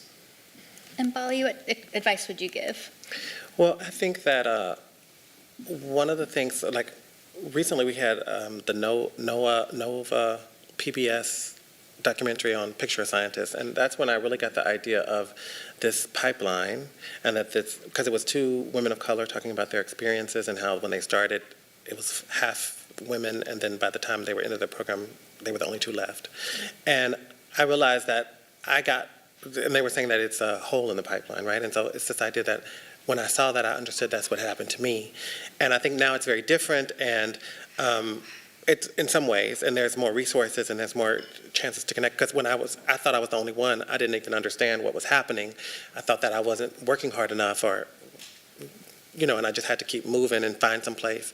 But I think that kind of building that kind of community or connecting ones that already exist, like at NIH, for example, we have Salutaris, we have LGBT Fellows and Friends, and I've seen some trainees now go through NIH and who are also trans, who might not be Black women, but who are trans and maybe they have disabilities or other ways, and I've seen them, because of that connection and those kind of resources, be able to go on to medical school, go on to PhD programs. So I think that's instructive to me as well, and so I think that's what I would say is join those and connect as much as you can and have that conversation. Like, I don't know other Black trans women in my position, but try to find whatever connections that I can. And I really missed those ones back in New York where I was working on this research project or whatever. And they were mentors, they were friends. I didn't understand how much they were making way for me, or, and now I see much better, and I think that's the way to go, to connect. We got you. So we have time for a couple questions. If you have a question, please go to the microphone so we can get it on the video, because what you ask is super important for everyone to hear. Or I can repeat it if you're too shy to stand up. Any questions?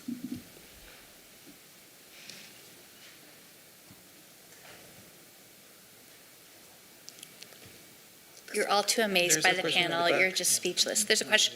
Yes.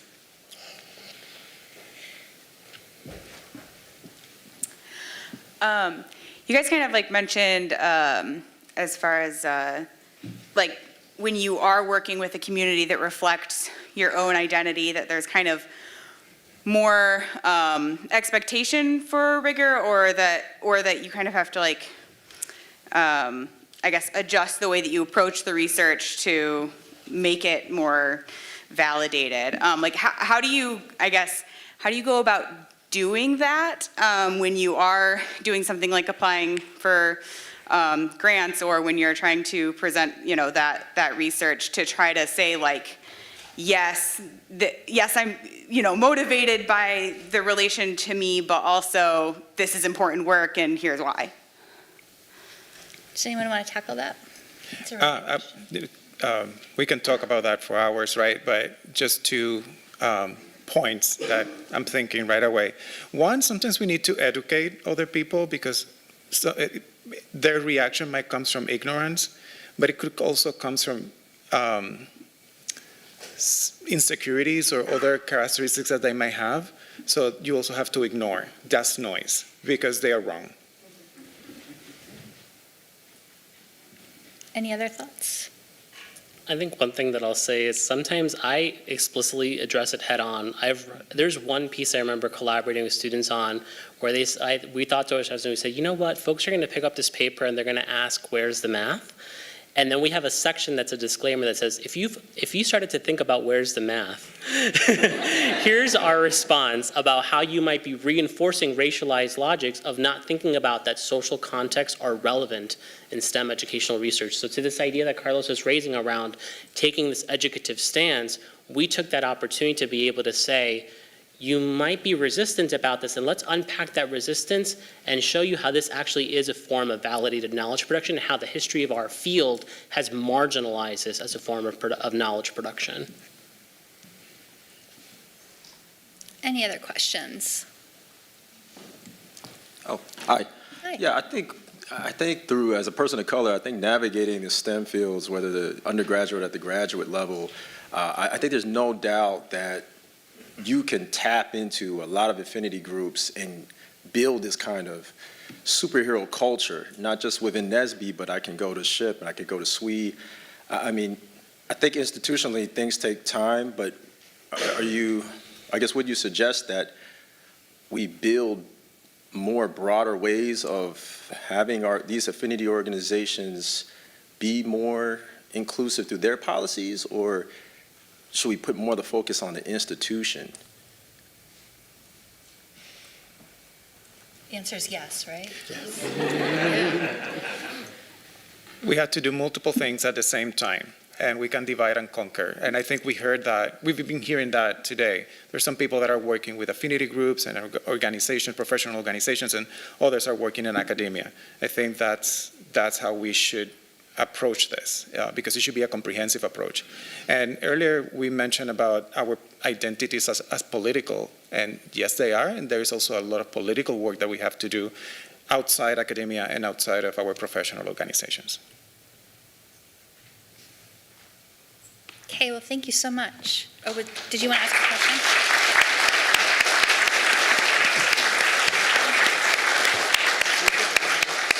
And thank you to our panel. Thank you so much. Yay. Thank you.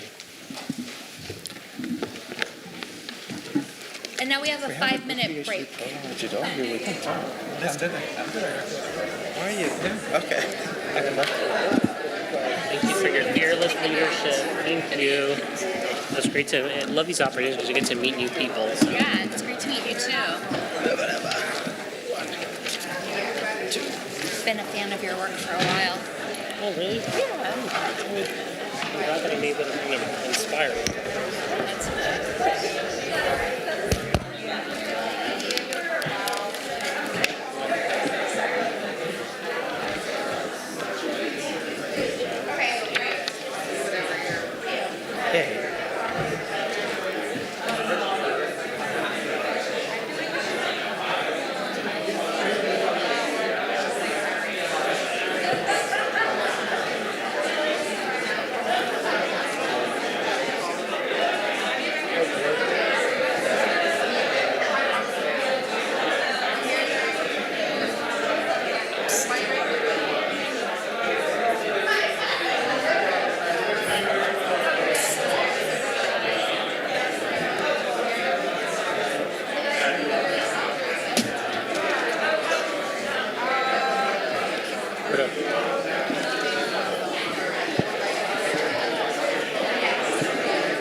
Well, I was going to say on this side of the ocean, but then I was like, well, you were on this side. I just wasn't sure. You can feel free to move your name tag as well. I have you here, but like wherever. So I'm happy to sit next to you. So glad you could join. Yeah. I was just apologizing to John for not saying yes earlier. Good about you, Karen. Karen Parker. That worked out. We have Charles Barber from NSF. Good to meet you. I'm at NIH. Okay. Changing jobs and investing outward. I was on detail from Census, but I'm a political. I assume these are not on right now. Yeah. No. And so glad then it's not. Actually, I'm gonna go get my other drink.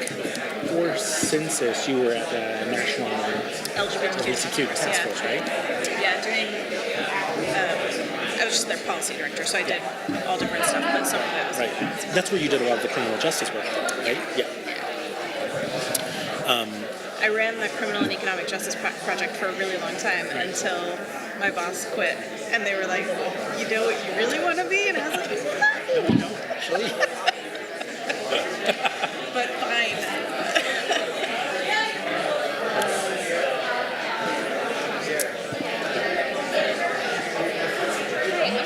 Hey, Chuck Barber, how you doing?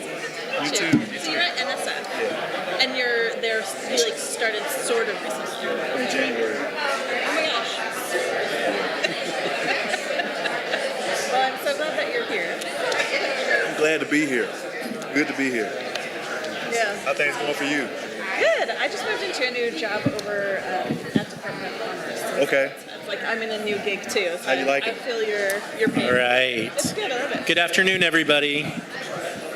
I'm going to keep us moving because we're actually running a little bit behind. That wasn't judgment, just a fact. Okay, maybe it was a little bit of judgment, but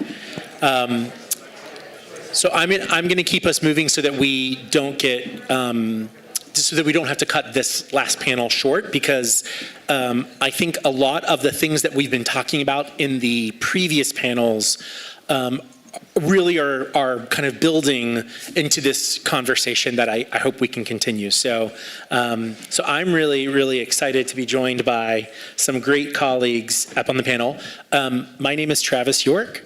It's really nice to join you all today. I serve as the Director for Inclusive STEM Ecosystems for Equity and Diversity, which is a long title, sorry. Otherwise known as ICED, here at AAAS. The work that IC takes on here for AAAS really focuses on two primary facets of work. How do we help individuals access and thrive along STEM pathways? And then how do we help organizations restructure themselves, catalyze and sustain organizational transformation so that they take inclusive and equitable processes into all of their structures. So really thinking about the structural change that needs to occur for STEM to be more accessible and more equitable for all people. And so it's a real privilege of mine to serve in that role here at AAAS. And part of what we get to do really nicely at AAAS is to work with a lot of really incredible folks from across the city here, across different agencies, and across the country with the work that we do in the broader kind of ecosystem. I want to thank my colleagues on the planning committee, who we have been tirelessly meeting weekly, and much of them far more than me, because my travel schedule has not allowed me to be at all those meetings. Sorry. But I want to thank them for all their work in pulling together these incredible panels. I also want to say how happy we are at AAAS to be a co-host and co-sponsor of the symposium today, and for the think tank that will be generating and taking all of this great information and trying to really think about kind of next steps. As you heard my colleague John Freeman speak about at the very first panel, not only has AAAS been engaged in work specifically around supporting LGBTQI persons in STEM since the 1970s, thanks much to the early work of Shirley Malcolm, way before it was cool to be doing this work. Not only have we been doing that work around trying to really be a thought leader and joined by so many other incredible STEM associations across the country, but we are actively taking this work in hand around thinking about how we build the capacity for sexual orientation and gender identity data, in particular in colleges and universities. That's one of this large study that John mentioned, which is being, I serve as the PI of that study, but it involves work. John is a co-PI. We also have co-PIs at the University of Vermont and Utah State University. Utah State, right? Yeah. That's where Mario is. Jay Garvey at University of Vermont and the QT-PI Research Center. So I just want to kind of hold up those individuals and the work that they are doing day in and day out around queer LGBT data and data capacity and really trying to represent the field. It ties greatly into the work that's also going on across federal agencies. And when we're talking about this work, we have to talk about the governmental structures as well, right? In particular, when we're talking about funding, there's an outsized proportion of funding that gets administrated through really incredible agencies and policies that it's really important that we're thinking about these topics. Some of you may have seen that there was a Wall Street Journal opinion piece that came out yesterday in response to some of the work that we've heard about NSF doing this work. And if you haven't seen that piece, I kind of don't search for it because it doesn't need any hype. It's really dumb. It's a really dumb piece.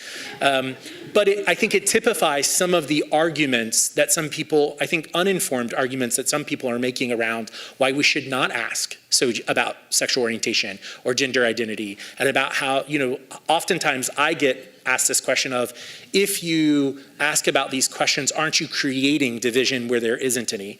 This doesn't matter to science. Science is objective.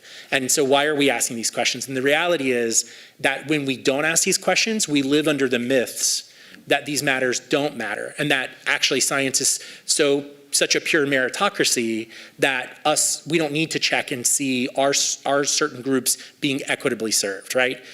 I know I don't have to really make that hard argument with this audience because many of you make these arguments all the time, but I think the prevalence of pieces coming into the media just like this typify the issue that there's still quite a bit of opposition, and that it's really important for us to continue having these conversations and to continue having cross-sector support for this work. It's why talking across agencies, talking across public sector, private sector, philanthropy, K-12, higher ed, it's why we should talk to those with the census, issues of national security, NIH, NSF. It really is that all hands on deck kind of work that's so necessary for all of equity in STEM.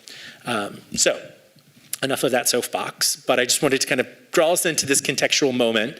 And I also want to introduce these incredible panelists that I'm joined with. So I encourage you to read their full bios. If I just read their full bios, it would take our time because these are incredible, impressive people. So I'm gonna give a very short introduction for each of them. I'm gonna start at the other bookend here with my friend Chuck or Charles Barber, who serves as the Chief Diversity and Inclusion Officer at the National Science Foundation, which if you're like, wait, I didn't know NSF had that kind of role, it's new. It was actually created as a part of it was included in the Chips and Science Act.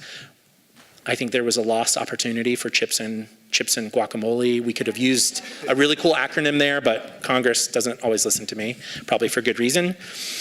In his role at the National Science Foundation, Dr. Barber serves as the NSF's senior advisor responsible for providing vision, strategic leadership, and management for ongoing agency programs, new initiatives related to DEI and accessibility. Prior to NSF, Barber served as the director of the Department of the Navy's Diversity, Equity, Inclusion Programs, and prior to his appointment as a principal in the Dawn Secretariat, Dr. Barber was a primary author on the Navy's Task Force 1 report that led to the operational Navy's DEI implementation strategy. Again, much more to say there. He's also a current U.S. Army veteran, which we're very thankful for your service. Next to Dr. Barber is Dr. Karen Parker, who serves as the director of the Sexual and Gender Minority Research Office at the National Institutes of Health, or NIH. Parker was instrumental in the formation of the office in the fall of 2015 and was appointed director in 2016. In her role as director, she is co-chair of the Trans NIH Sexual and Gender Minority Research Coordinating Committee, or the RCC, is that right? RCC's street term, which is a committee on which she has served since its inception in 2011, and co-chair of the NIH SGM, or Sexual Gender Minority Research Working Group of the Council of Councils. Parker's also a member of the NIH Anti-Harassment Steering Committee and serves as the co-chair of the NIH Office of the Director Equity Council. Additionally, she sits as an ad hoc member of the advisory committee to the NIH Director Working Group on Diversity. And then last but not least, my colleague Megan Maury serves as the Chief of Staff and Undersecretary for Economic Affairs at the U.S. Department of Commerce. Do I have your newest title correct? Okay. Maury has deep experience in federal government, having served at the White House Office of Science, Technology, and Policy, and as the senior advisor in the office of the senior policy advisor in the office of the director at the U.S. Census, and previously served as a policy director at the National LGBTQ Task Force, where Megan led the Queer the Census campaign, which was a regulatory policy monitoring and advocacy project, in addition to numerous other campaigns addressing overrepresentation of LGBTQ plus persons in the criminal justice system and experiencing housing insecurities. Impressive, right? Again, these are the short bios. So I want you to hear a little bit more from them about their work and about the projects that they've been in particular undertaking recently. And so I've asked them to give us a kind of quick, like 5-ish minutes each. So I'm going to, do one of you want to go first? Do you have a burning desire to? I'll go. Chuck? Thank you, Chuck. Hey, good afternoon, everybody. First of all, thanks for having me.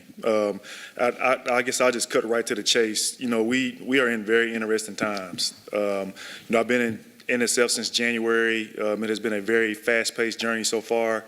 But when you think about the pending Supreme Court decision to abolish affirmative action, recent DEI legislation that's taking place across the state, you know, now is the time we have to really start to move into sustainment.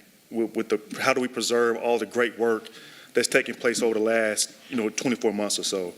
And so one of the things I'm doing, inside NSF is I'm updating our DEIA strategy, and I'm actually going to pivot to more of a culture strategy. When you think about everything that we do in the DEI space, culture is the underpinning to everything that we do. When I listen to the remarks that took place here today, the data collection efforts, it all points towards culture.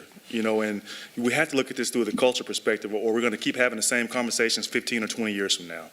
And so there's an underrepresentation model that we're building where I've taken every occupational specialty and linked them to an analog with data provided by the Census Bureau, the Bureau of Labor Statistics, the American Community Survey, and Department of Labor, pulled in all the diversity characteristics in those employment profiles, and now I can tell you the level of diversity that can be achieved if that segment of society were available at the national level, at the state level, at the occupational level.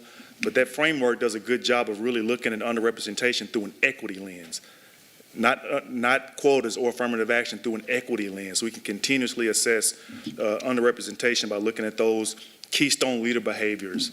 And then how you link it to organizational climate and culture as well. Because if we can characterize what's going on inside the work environment, that also attributes to underrepresentation. And then we're also working on a DEIA maturity model, which takes both quantitative and qualitative data, which is why I got so excited listening to you great academics talk earlier about your data collection efforts. But that model does a good job of really helping us to better operationalize inclusion and subsequently improve belonging at the workforce. And so I'll pause there for the sake of time. I'll go next. Okay, great, thanks.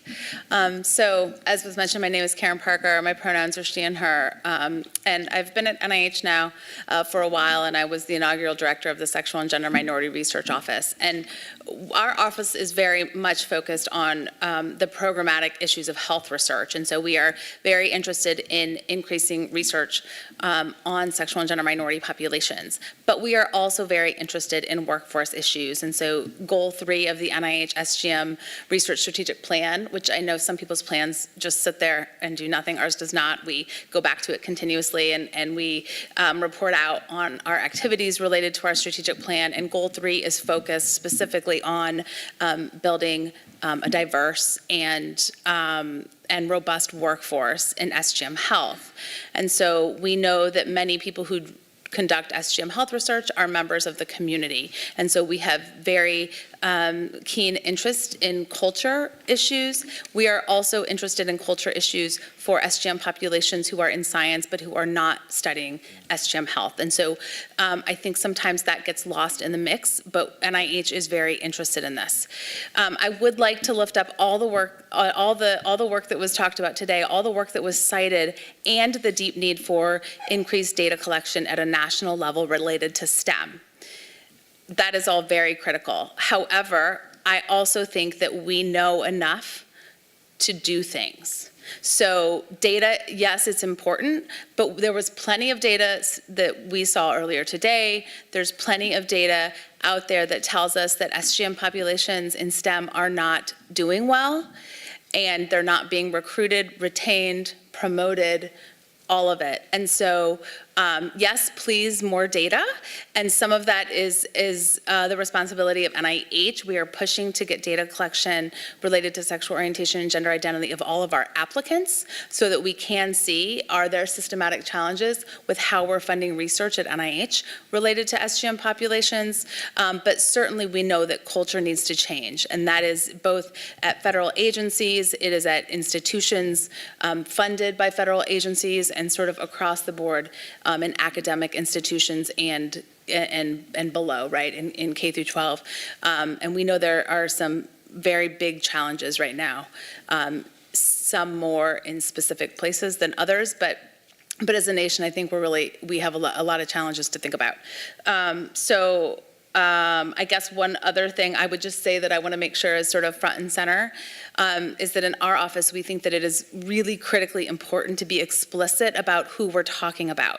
So at NIH, we talk a lot about diversity initiatives. We talk a lot about DEIA, and we are constantly at the table. There are people in this room from my office who sit at many of these tables and say, what about SGM populations? Are they included? And please don't assume that people will think they're included if it is not explicit. And so we are working hard at NIH to make sure that it is explicit and that people understand you're seen, you're heard, you belong here, and you belong in SGM health research funding and any other activity that NIH is doing. And I'll end there. Thank you. Thank you so much for having me. It's such a pleasure to be here with y'all. I'm Megan Morey. I want to start with a confession that I am not a scientist. I am a lawyer, but I care a lot about LGBT data, so I got to pass. It's great. And I'm here, even though you did get my title right, I am now Chief of Staff over in the Department of Commerce. I'm here to talk about some of the work that I did in my role as Senior Advisor for Data Policy and OSTP, where we worked together to create an evidence agenda on LGBTQI plus people. And thank you so much to Karen Parker, who was a huge part of that project, and many other people in this room who also contributed. That evidence agenda aims to do three things. It aims to talk about what our data needs are. What do we need to know about LGBTQI plus people? It identifies agency and program-specific questions that would help agencies do a better job serving LGBTQI plus people. And then it does this other piece at the end where it gives us some guidelines on how we can best think about asking questions about sexual orientation and gender identity on administrative forms. And the reason it has that, which may seem a little bit incongruous with the rest, is that agencies asked for it. They needed help in understanding how to do this well. But if you'll indulge me with like 2 seconds of additional background, I did this not because I think that federal policy is the coolest thing that there is. I did it because I've been doing LGBTQI plus advocacy work for a really long time, particularly in criminal and economic justice, and often on issues that impacted me personally. And it was so frustrating to hear again and again and again, you know, that story is really interesting, or I'm so glad you brought these constituents here to talk to me, but this isn't really a national issue. This isn't really a state issue. It's not really a problem here. And we so frequently lacked the data to counter that argument. We shouldn't need it. it should be that our personal narratives are enough to move the policy forward, but that's not the reality. The reality is we need to be able to back that up with data and statistics that show that our stories are not unique and that we need support at these systemic levels. So I was so excited when I got the chance to do this at the national level. It's just a starting point. We have so much more to do, but it's been a really, really incredible project to work on, and I'm so excited to see where it goes. Megan, I'm really appreciative that you brought that up. I think this is something that I encounter as well, and it's not an either or, right? It's not qual or quant. It is, in fact, that both of these things are really needed, not just for federal policy change, but for state policy change, for institutional policy change. It's the combination of both quantitative trend data, longitudinal in nature, that's comprehensive, and it's the real lived experiences and narratives that give life to that data that are so powerful and at the intersection of changing hearts, minds, policy, structures, right? So I think that's such an important kind of piece to this broader story. And I hear the same kind of questions being asked, in particular in STEM, around kind of this notion of these things not being important to the science happening. However, we know that the environment in which science occurs is just as important to the actual quality and results of the science being produced. The people being involved, the context in which that science takes place, that's all part of this kind of cultural element that, Chuck, you were talking about earlier. You mentioned this work that you've been doing at NSF around this underutilization and really having the data to support that. Do you mind sharing a little bit more about your vision here and how this data and its kind of comprehensiveness will lead to not only potentially change at NSF, but in the ways in which NSF does its work? Yeah, I'll start off by telling you that the framework for this work, I've already started to share it with most of the chief diversity officers across America. So I met with the SEC. I think I'm going to meet with the Big 10 and the Big 12, the ACC. I'm going to keep lining them up until I can reach all of them. But it's important because, you know, the data changes the conversation from just being opinion-based to evidence-based, and I agree with you. We shouldn't have to wait on the data. We know we got an issue. It should just be like Nike, just do it. But for whatever reason, we have to keep having a conversation. But, you know, I've been in a lot of conversations where folks continuously ask about, you know, how do we measure progress, you know, in terms of advancing diversity? How are you going to do it without it being perceived as a quota, you know, or affirmative action? And so I got to thinking about it, you know, and really looking at the different data sets that you get from the Bureau of Labor Statistics, the American Community Survey, Department of Labor, being able to pull in those employment profiles and those diversity characteristics. You know, it really unveils to you those keystone leader behaviors, those keystone practices that systemically attribute to underrepresentation. You know, but I don't want to just put the data on a slide just so the data can look pretty. How do you make it actionable? You know, and so we also created a flow chart that walks leaders through a series of steps when you uncover areas where you're underrepresented. So, for example, the model asks you to look at historical hiring trends. Have you leveraged hiring flexibilities like you have the ability to? Have you taken a look at your sexual harassment complaints as it relates to an area where you have underrepresentation, because that impacts retention, which attributes to underrepresentation? Have you looked at discrimination complaints, because that impacts representation? You know, so in addition to just really bolstering, you know, that HR barrier analysis, now I'm linking underrepresentation to culture and climate, you know, because those things, it matters. I've also taken the opportunity to really brief that model to some chief justices, other lawmakers on the Hill, because I want to be able to pass the level of strict scrutiny, level of judicial review if I have to go in front of a court of law. And so far it's been pretty well received. So I'm excited about where we're going. I've also baked in a predictive component. And so with the way I have the model put together, I can tell you for any occupational specialty, when we can reach population parity based off of that predictive analytic also.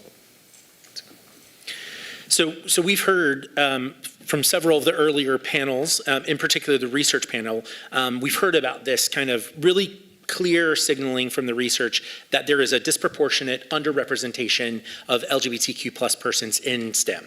As much as, I think the current estimates, right, are much as between 17 and 21%, which strikes me as being, here's where, like, if we're talking about workforce development, the workforce needs of our country, we know that some of the historic legislation that was passed, last year around chips and science, around, other really landmark kind of investments in R&D in America, for those pieces of legislation to be really fully realized, we have to have the human capital to rise to that occasion, right?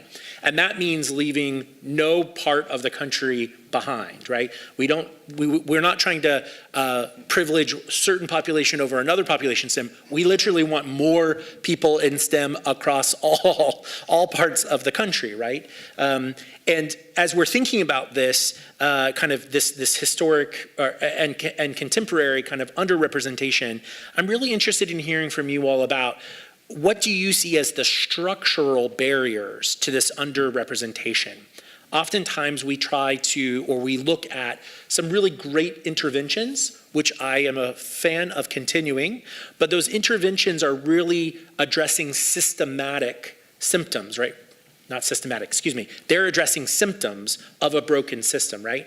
So if we try to move beyond just treating the symptoms and getting to structural change, what do you all see as some of those structural barriers that really need to be focused on with our attention? You want me to take a stab at it first? Sure.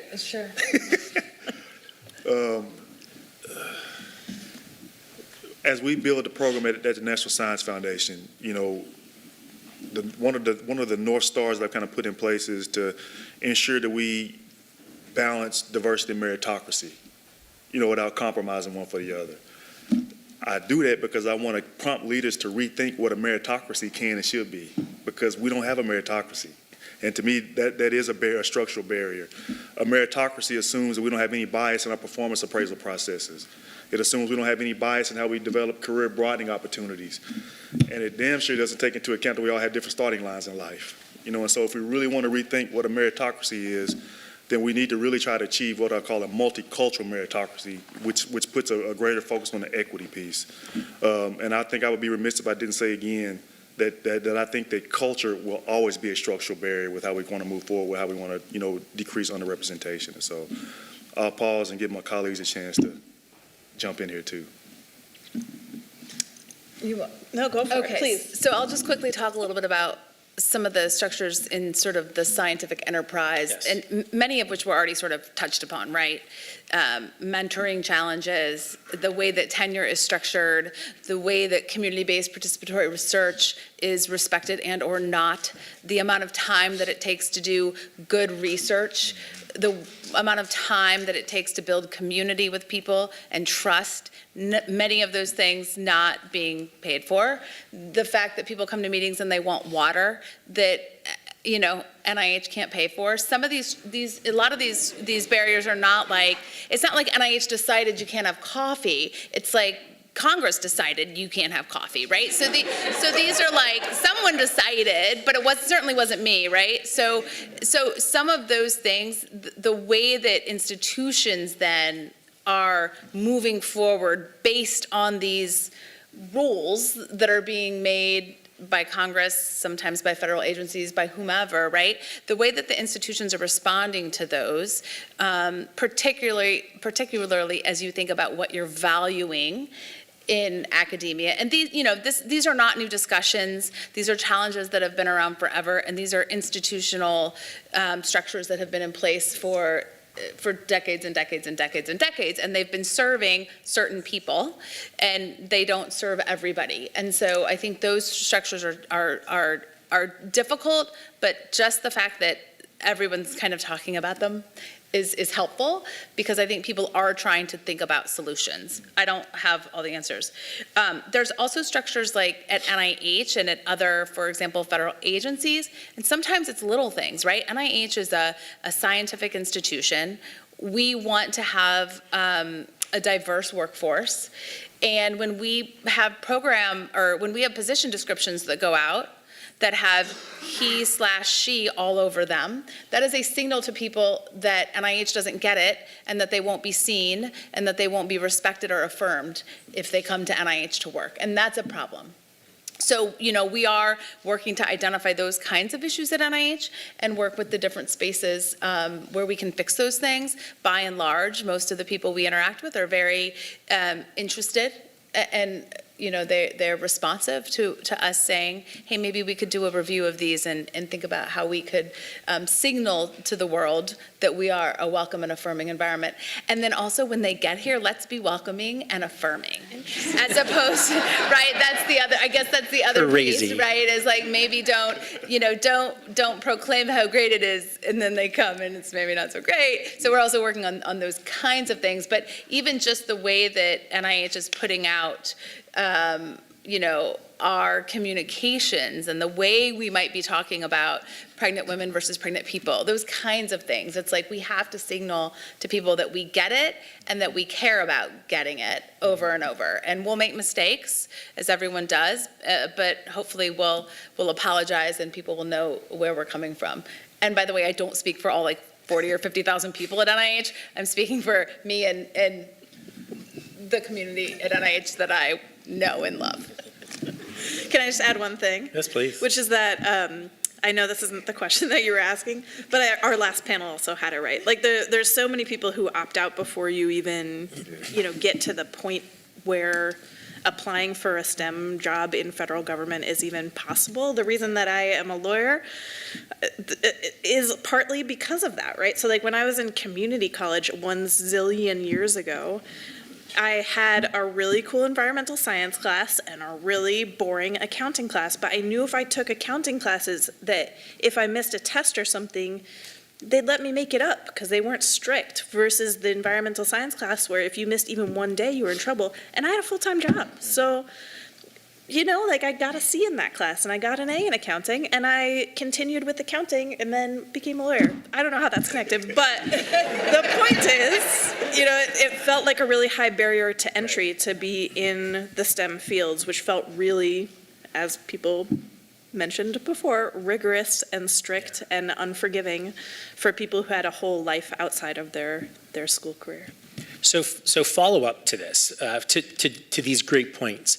For those of us who might not work in a federal agency, as we see, hearing that there is desire to address some of these issues, how do we help create equity checks in the system? What could we do as scholars, as students, as potential federal employees someday perhaps, as potential policymakers? I could see some future congressionals in this audience. Not me, I could never. They just don't have the background for it. But what are some of the levers for creating some of the change? Because Karen, you were just talking about there are these things that need to change, and yet there's just some sense of it's been like this for decades, but there is an ability to change. There is an opportunity to change. And in fact, we saw a lot of that with COVID, right? The disruption that COVID had, even around things like at NIH and NSF, we saw, panels that had been happening in person for decades start to happen entirely virtually. And amazingly, they were more representative and more diverse. And that changed the way that we made grant decisions, right? I've seen program officers reincorporating some of that work because of that gain, because of that advantage, into common practice. Are there other things that we can do in those veins? I'll start this time if you want. I think using the skills that we've developed to pull the levers of change is always powerful. And I think, I have heard from many people in this room about changes that they want to see inside the federal government. Keep saying that stuff. The external pressure helps not only to change the minds of people inside government, but also to free the people who are inside government to do the things that they've been wanting to do For decades, there are 4 million people that work for the federal government. Someone wants to do the thing you want them to do. Find that person and help them from the outside to do what you want them to do on the inside. Yeah. So I always say to people, if you have a complaint about NIH that's related to SGM, feel free to email or call me let me know. I love to know. It might be something we know about. It might be something we've been working on for 5 years to change. I still want to hear about it. It might be something I've never thought of. That happens and I go, oh my God, how did I not know that was the problem for people? Like, what can we do to try to fix this? Also, the whole concept of, I'll just say like NIH funding, science, it is a game. This was talked about earlier, right? So you have to decide if you're going to play the game that there's going to be some challenges with that. But if you are very good at playing the game, there are some of you in this audience I see who are good at playing that game. You will get to the point where you know how to build good relationships with people in federal government. You will be doing good work on the outside, and then suddenly you will be doing good work as advisors to the inside of government. And the people who advise government from the outside are very much listened to. It might not always feel like it when you're making a recommendation to an agency, but I can only speak for NIH, that's the only agency I've worked for. We take those recommendations very seriously. And so the more people who are interested in these kinds of issues, who can, sort of get into those positions and then speak up, right? Like, don't just be the person at the table at one of the institutes or centers where they say, oh, we need someone who's doing X kind of research. This person's a bright star. Let's bring them in to advise. You then have to sit at the table and you have to be the squeaky wheel, which is what I've been called at NIH before, right? Because that's how people will listen to you. And if they hear it from me and they hear it from you and they hear it from this other, and suddenly they start to realize like, oh, it's not just Karen who's saying this every time I see her, right? It's all these people and it's the people from the outside. That I think is incredibly helpful for making federal agencies listen. Oh, yeah. Yeah. Those long-term relationships, the collective power, right? All of that, I think, even if you're like, well, I'm not in that position of power yet or privilege yet, keep at it. keep at it. And also think about the networks you're in, right? Yep. Because, 17,000 scientists signing onto a letter matters, right? 1,700. Well, 1,700 this past time. Next time when it's 17,000. Goals, John. Goals. Yeah, it was 1,700 scientists and 17 senators, by the way. But I'll build on the relationship piece. Since my arrival at NSF, I've had a chance to work with John Freeman. I see Mark and Nico at the back, and so not only have I built partnerships, but these are folks that are going to help hold Dr. Barber accountable, to keep doing the work, that we need to do to really achieve those outcomes. So those relationships and partnerships are important. And I would also remind you, DEIA is an outcome, and when you think about that outcome-based thinking, that'll kind of pivot your work to really start to focus on the organizational change work that you need to really achieve those outcomes. So that is important. So we've talked a little bit about some of the kind of broader barriers, and I want to focus on, because SOGI data is near and dear to my heart, and so I'm going to take moderator privilege and really ask a pointed question, not to you, I'm not targeting you, but more as experts in this space. I'm really curious to hear, despite the fact that many countries like the UK have successfully implemented SOGI data collections, successfully implemented SOGI data collection in safe and productive manners for decades. The US doesn't comprehensively collect or use this data to better understand LGBTQ plus persons' pathways in STEM. Even right now, where we're, I think, making a lot of traction and having some really good headway, we're thinking about kind of at the end of a gauntlet, right? At the end of a PhD, we might start to collect this, or only at the institutional level, right? So in thinking about some of those things, I really want to hear from you all around, like, what do you see as the primary, not only the primary barriers, because I really want to focus us to not just the barriers for collection and use, but what opportunities do you all see kind of on the horizon for change? Because in particular, some of you have been working at this data piece quite a while, and you really have a strong understanding of where there is room for moving forward here. Can you help us see that? Yeah, you were very diplomatic about it. We're not moving fast enough. No, we're not. With the soldier data. I'll just say it point blank. And I know that a lot of organizations kind of struggle with how they wrestle with complexity and sensitivity of SOGI questions and responses. But, you know, while we grapple with that, there's some things that we can do in the interim. We can hold listening sessions, you know, where we really get input from the community about what are perceived barriers to employment, advancement, and belonging. You know, I would like to see on the data front, you know, if we could take like an agile approach similar to software development where, you know, we kind of roll it out in like an iterative fashion, you know, instead of trying to wait to roll it all out at the last minute. But I think between, you know, some of those listening sessions and even reverse mentoring, that'll work too. I think those are some things that you can do to really capture some of that qualitative input while we continue to grapple with, you know, complexity and sensitivity of those questions. So I would say complexity, 100%.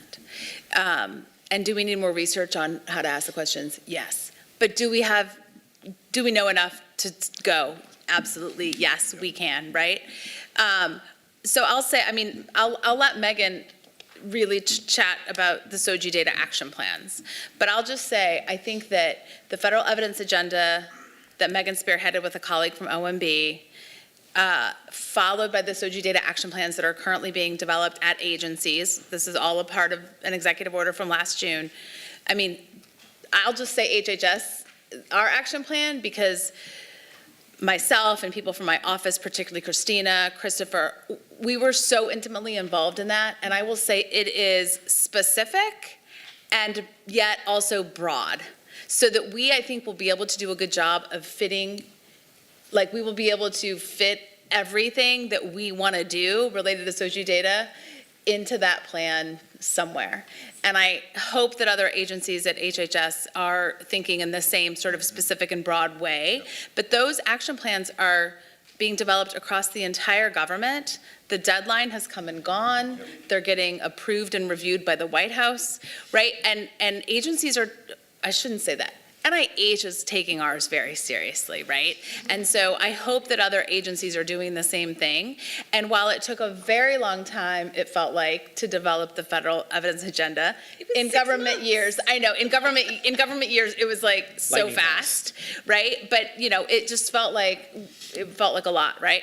And same with the action plans. But I think once we get these structures in place, I hope that stuff's going to start to move in what feels like a lightning speed. I don't know if that will really happen, but it will probably feel like lightning speed to me.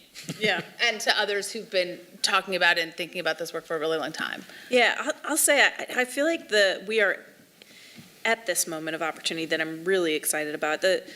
Everything Karen said, and then also, I think every agency that we talked to really was taking this process seriously. They were looking for opportunities to make a real fundamental shift in how they're thinking about LGBTQI data collection. And the fundamental shift for me was that they stopped saying, here are all the surveys we collect, which ones should we add SOGI to? And instead they said, what do we need to know about this community in order to serve people well? And then how do we figure that out through existing or new data collection opportunities, right? That is a fundamental shift in how people are thinking about LGBTQI data collection, and it is apparent in every single agency across the entire government. That, for me, after working on this for 10 years and feeling like the progress was very slow coming, this process of creating the evidence agenda and creating the SOGI data action plans has really created, I think, a sea change in government thinking about this work. And now it will be an opportunity for everyone on the outside to hold agencies accountable to holding on to that change in thinking and moving forward to make sure that we have the evidence base we need to do really good work to serve the LGBTQI community. And Megan, not even just our agencies being held accountable. I know NSF is in the process of finalizing an internal survey, and those results are going to be provided to OPM to help them inform some policy decisions at the OPM level for federal-wide SOGI data collection. And so that's also a component in our SOGI data action plan too. Yeah, thank you. I appreciate you all giving us your wisdom and helping us think about where there's some areas where we can continue to affect change.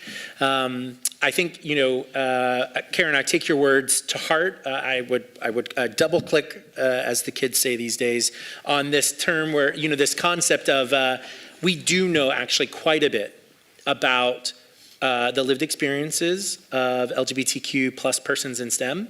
There's, of course, more for us to understand around how people are navigating context, especially as those contexts change. But that doesn't negate the fact that actually we have listened. We have done the listening. And then it's now time for us to act with that information in hand. We do know good psychometrically tested questions around sexual orientation and gender identity.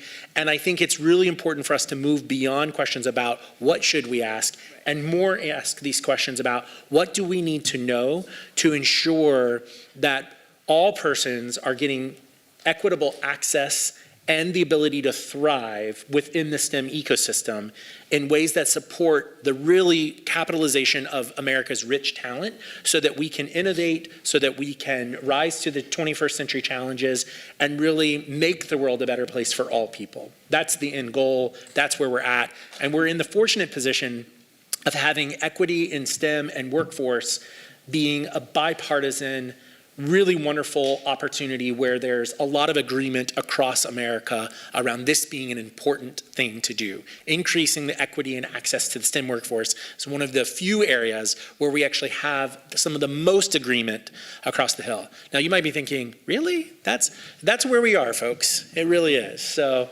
I want to thank the panelists for their time today. We have, I'm going to invite Jagadiza up to share with us closing remarks, and he'll be in the very unfortunate position of being the only thing standing between you and a lovely reception, where I hope we get to continue some of these conversations. So thank you. Please, thank you.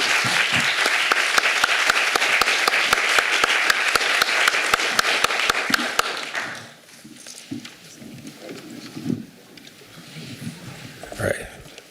So I like to think of myself as a gatekeeper to the reception at this point. So thank you everyone, and that was a really wonderful panel. So I have the good fortune of just kind of closing us out as we wrap up the day. So I wanted to thank everyone for joining us and being part of this symposium on inclusion of and advancement of LGBTQ people in STEM fields. And today's symposium really has brought together researchers, policymakers, community members, and experts from across the country and even from across the Atlantic, not to mention our virtual audience tuning in to the live stream from all corners of the globe. Wherever you come from, we're glad you're able to join us here today.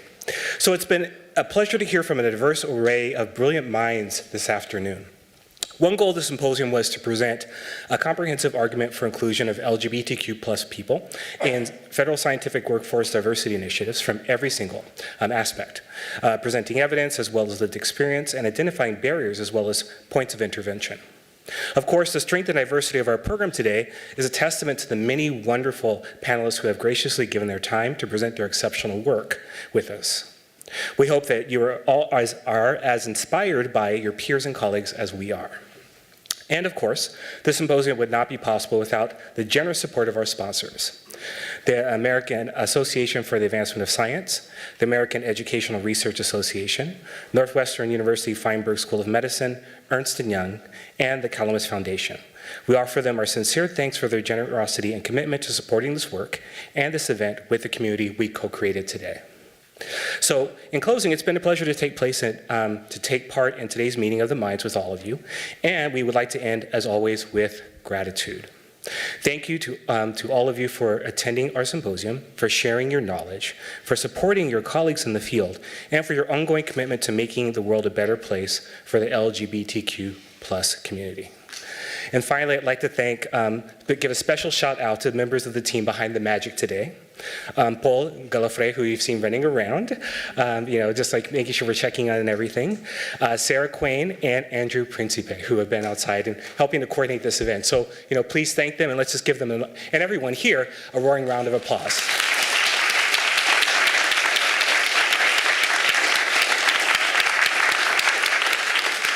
And now it is my pleasure to invite you to our reception that will be taking place downstairs on the first floor in the atrium. Thank you, everyone.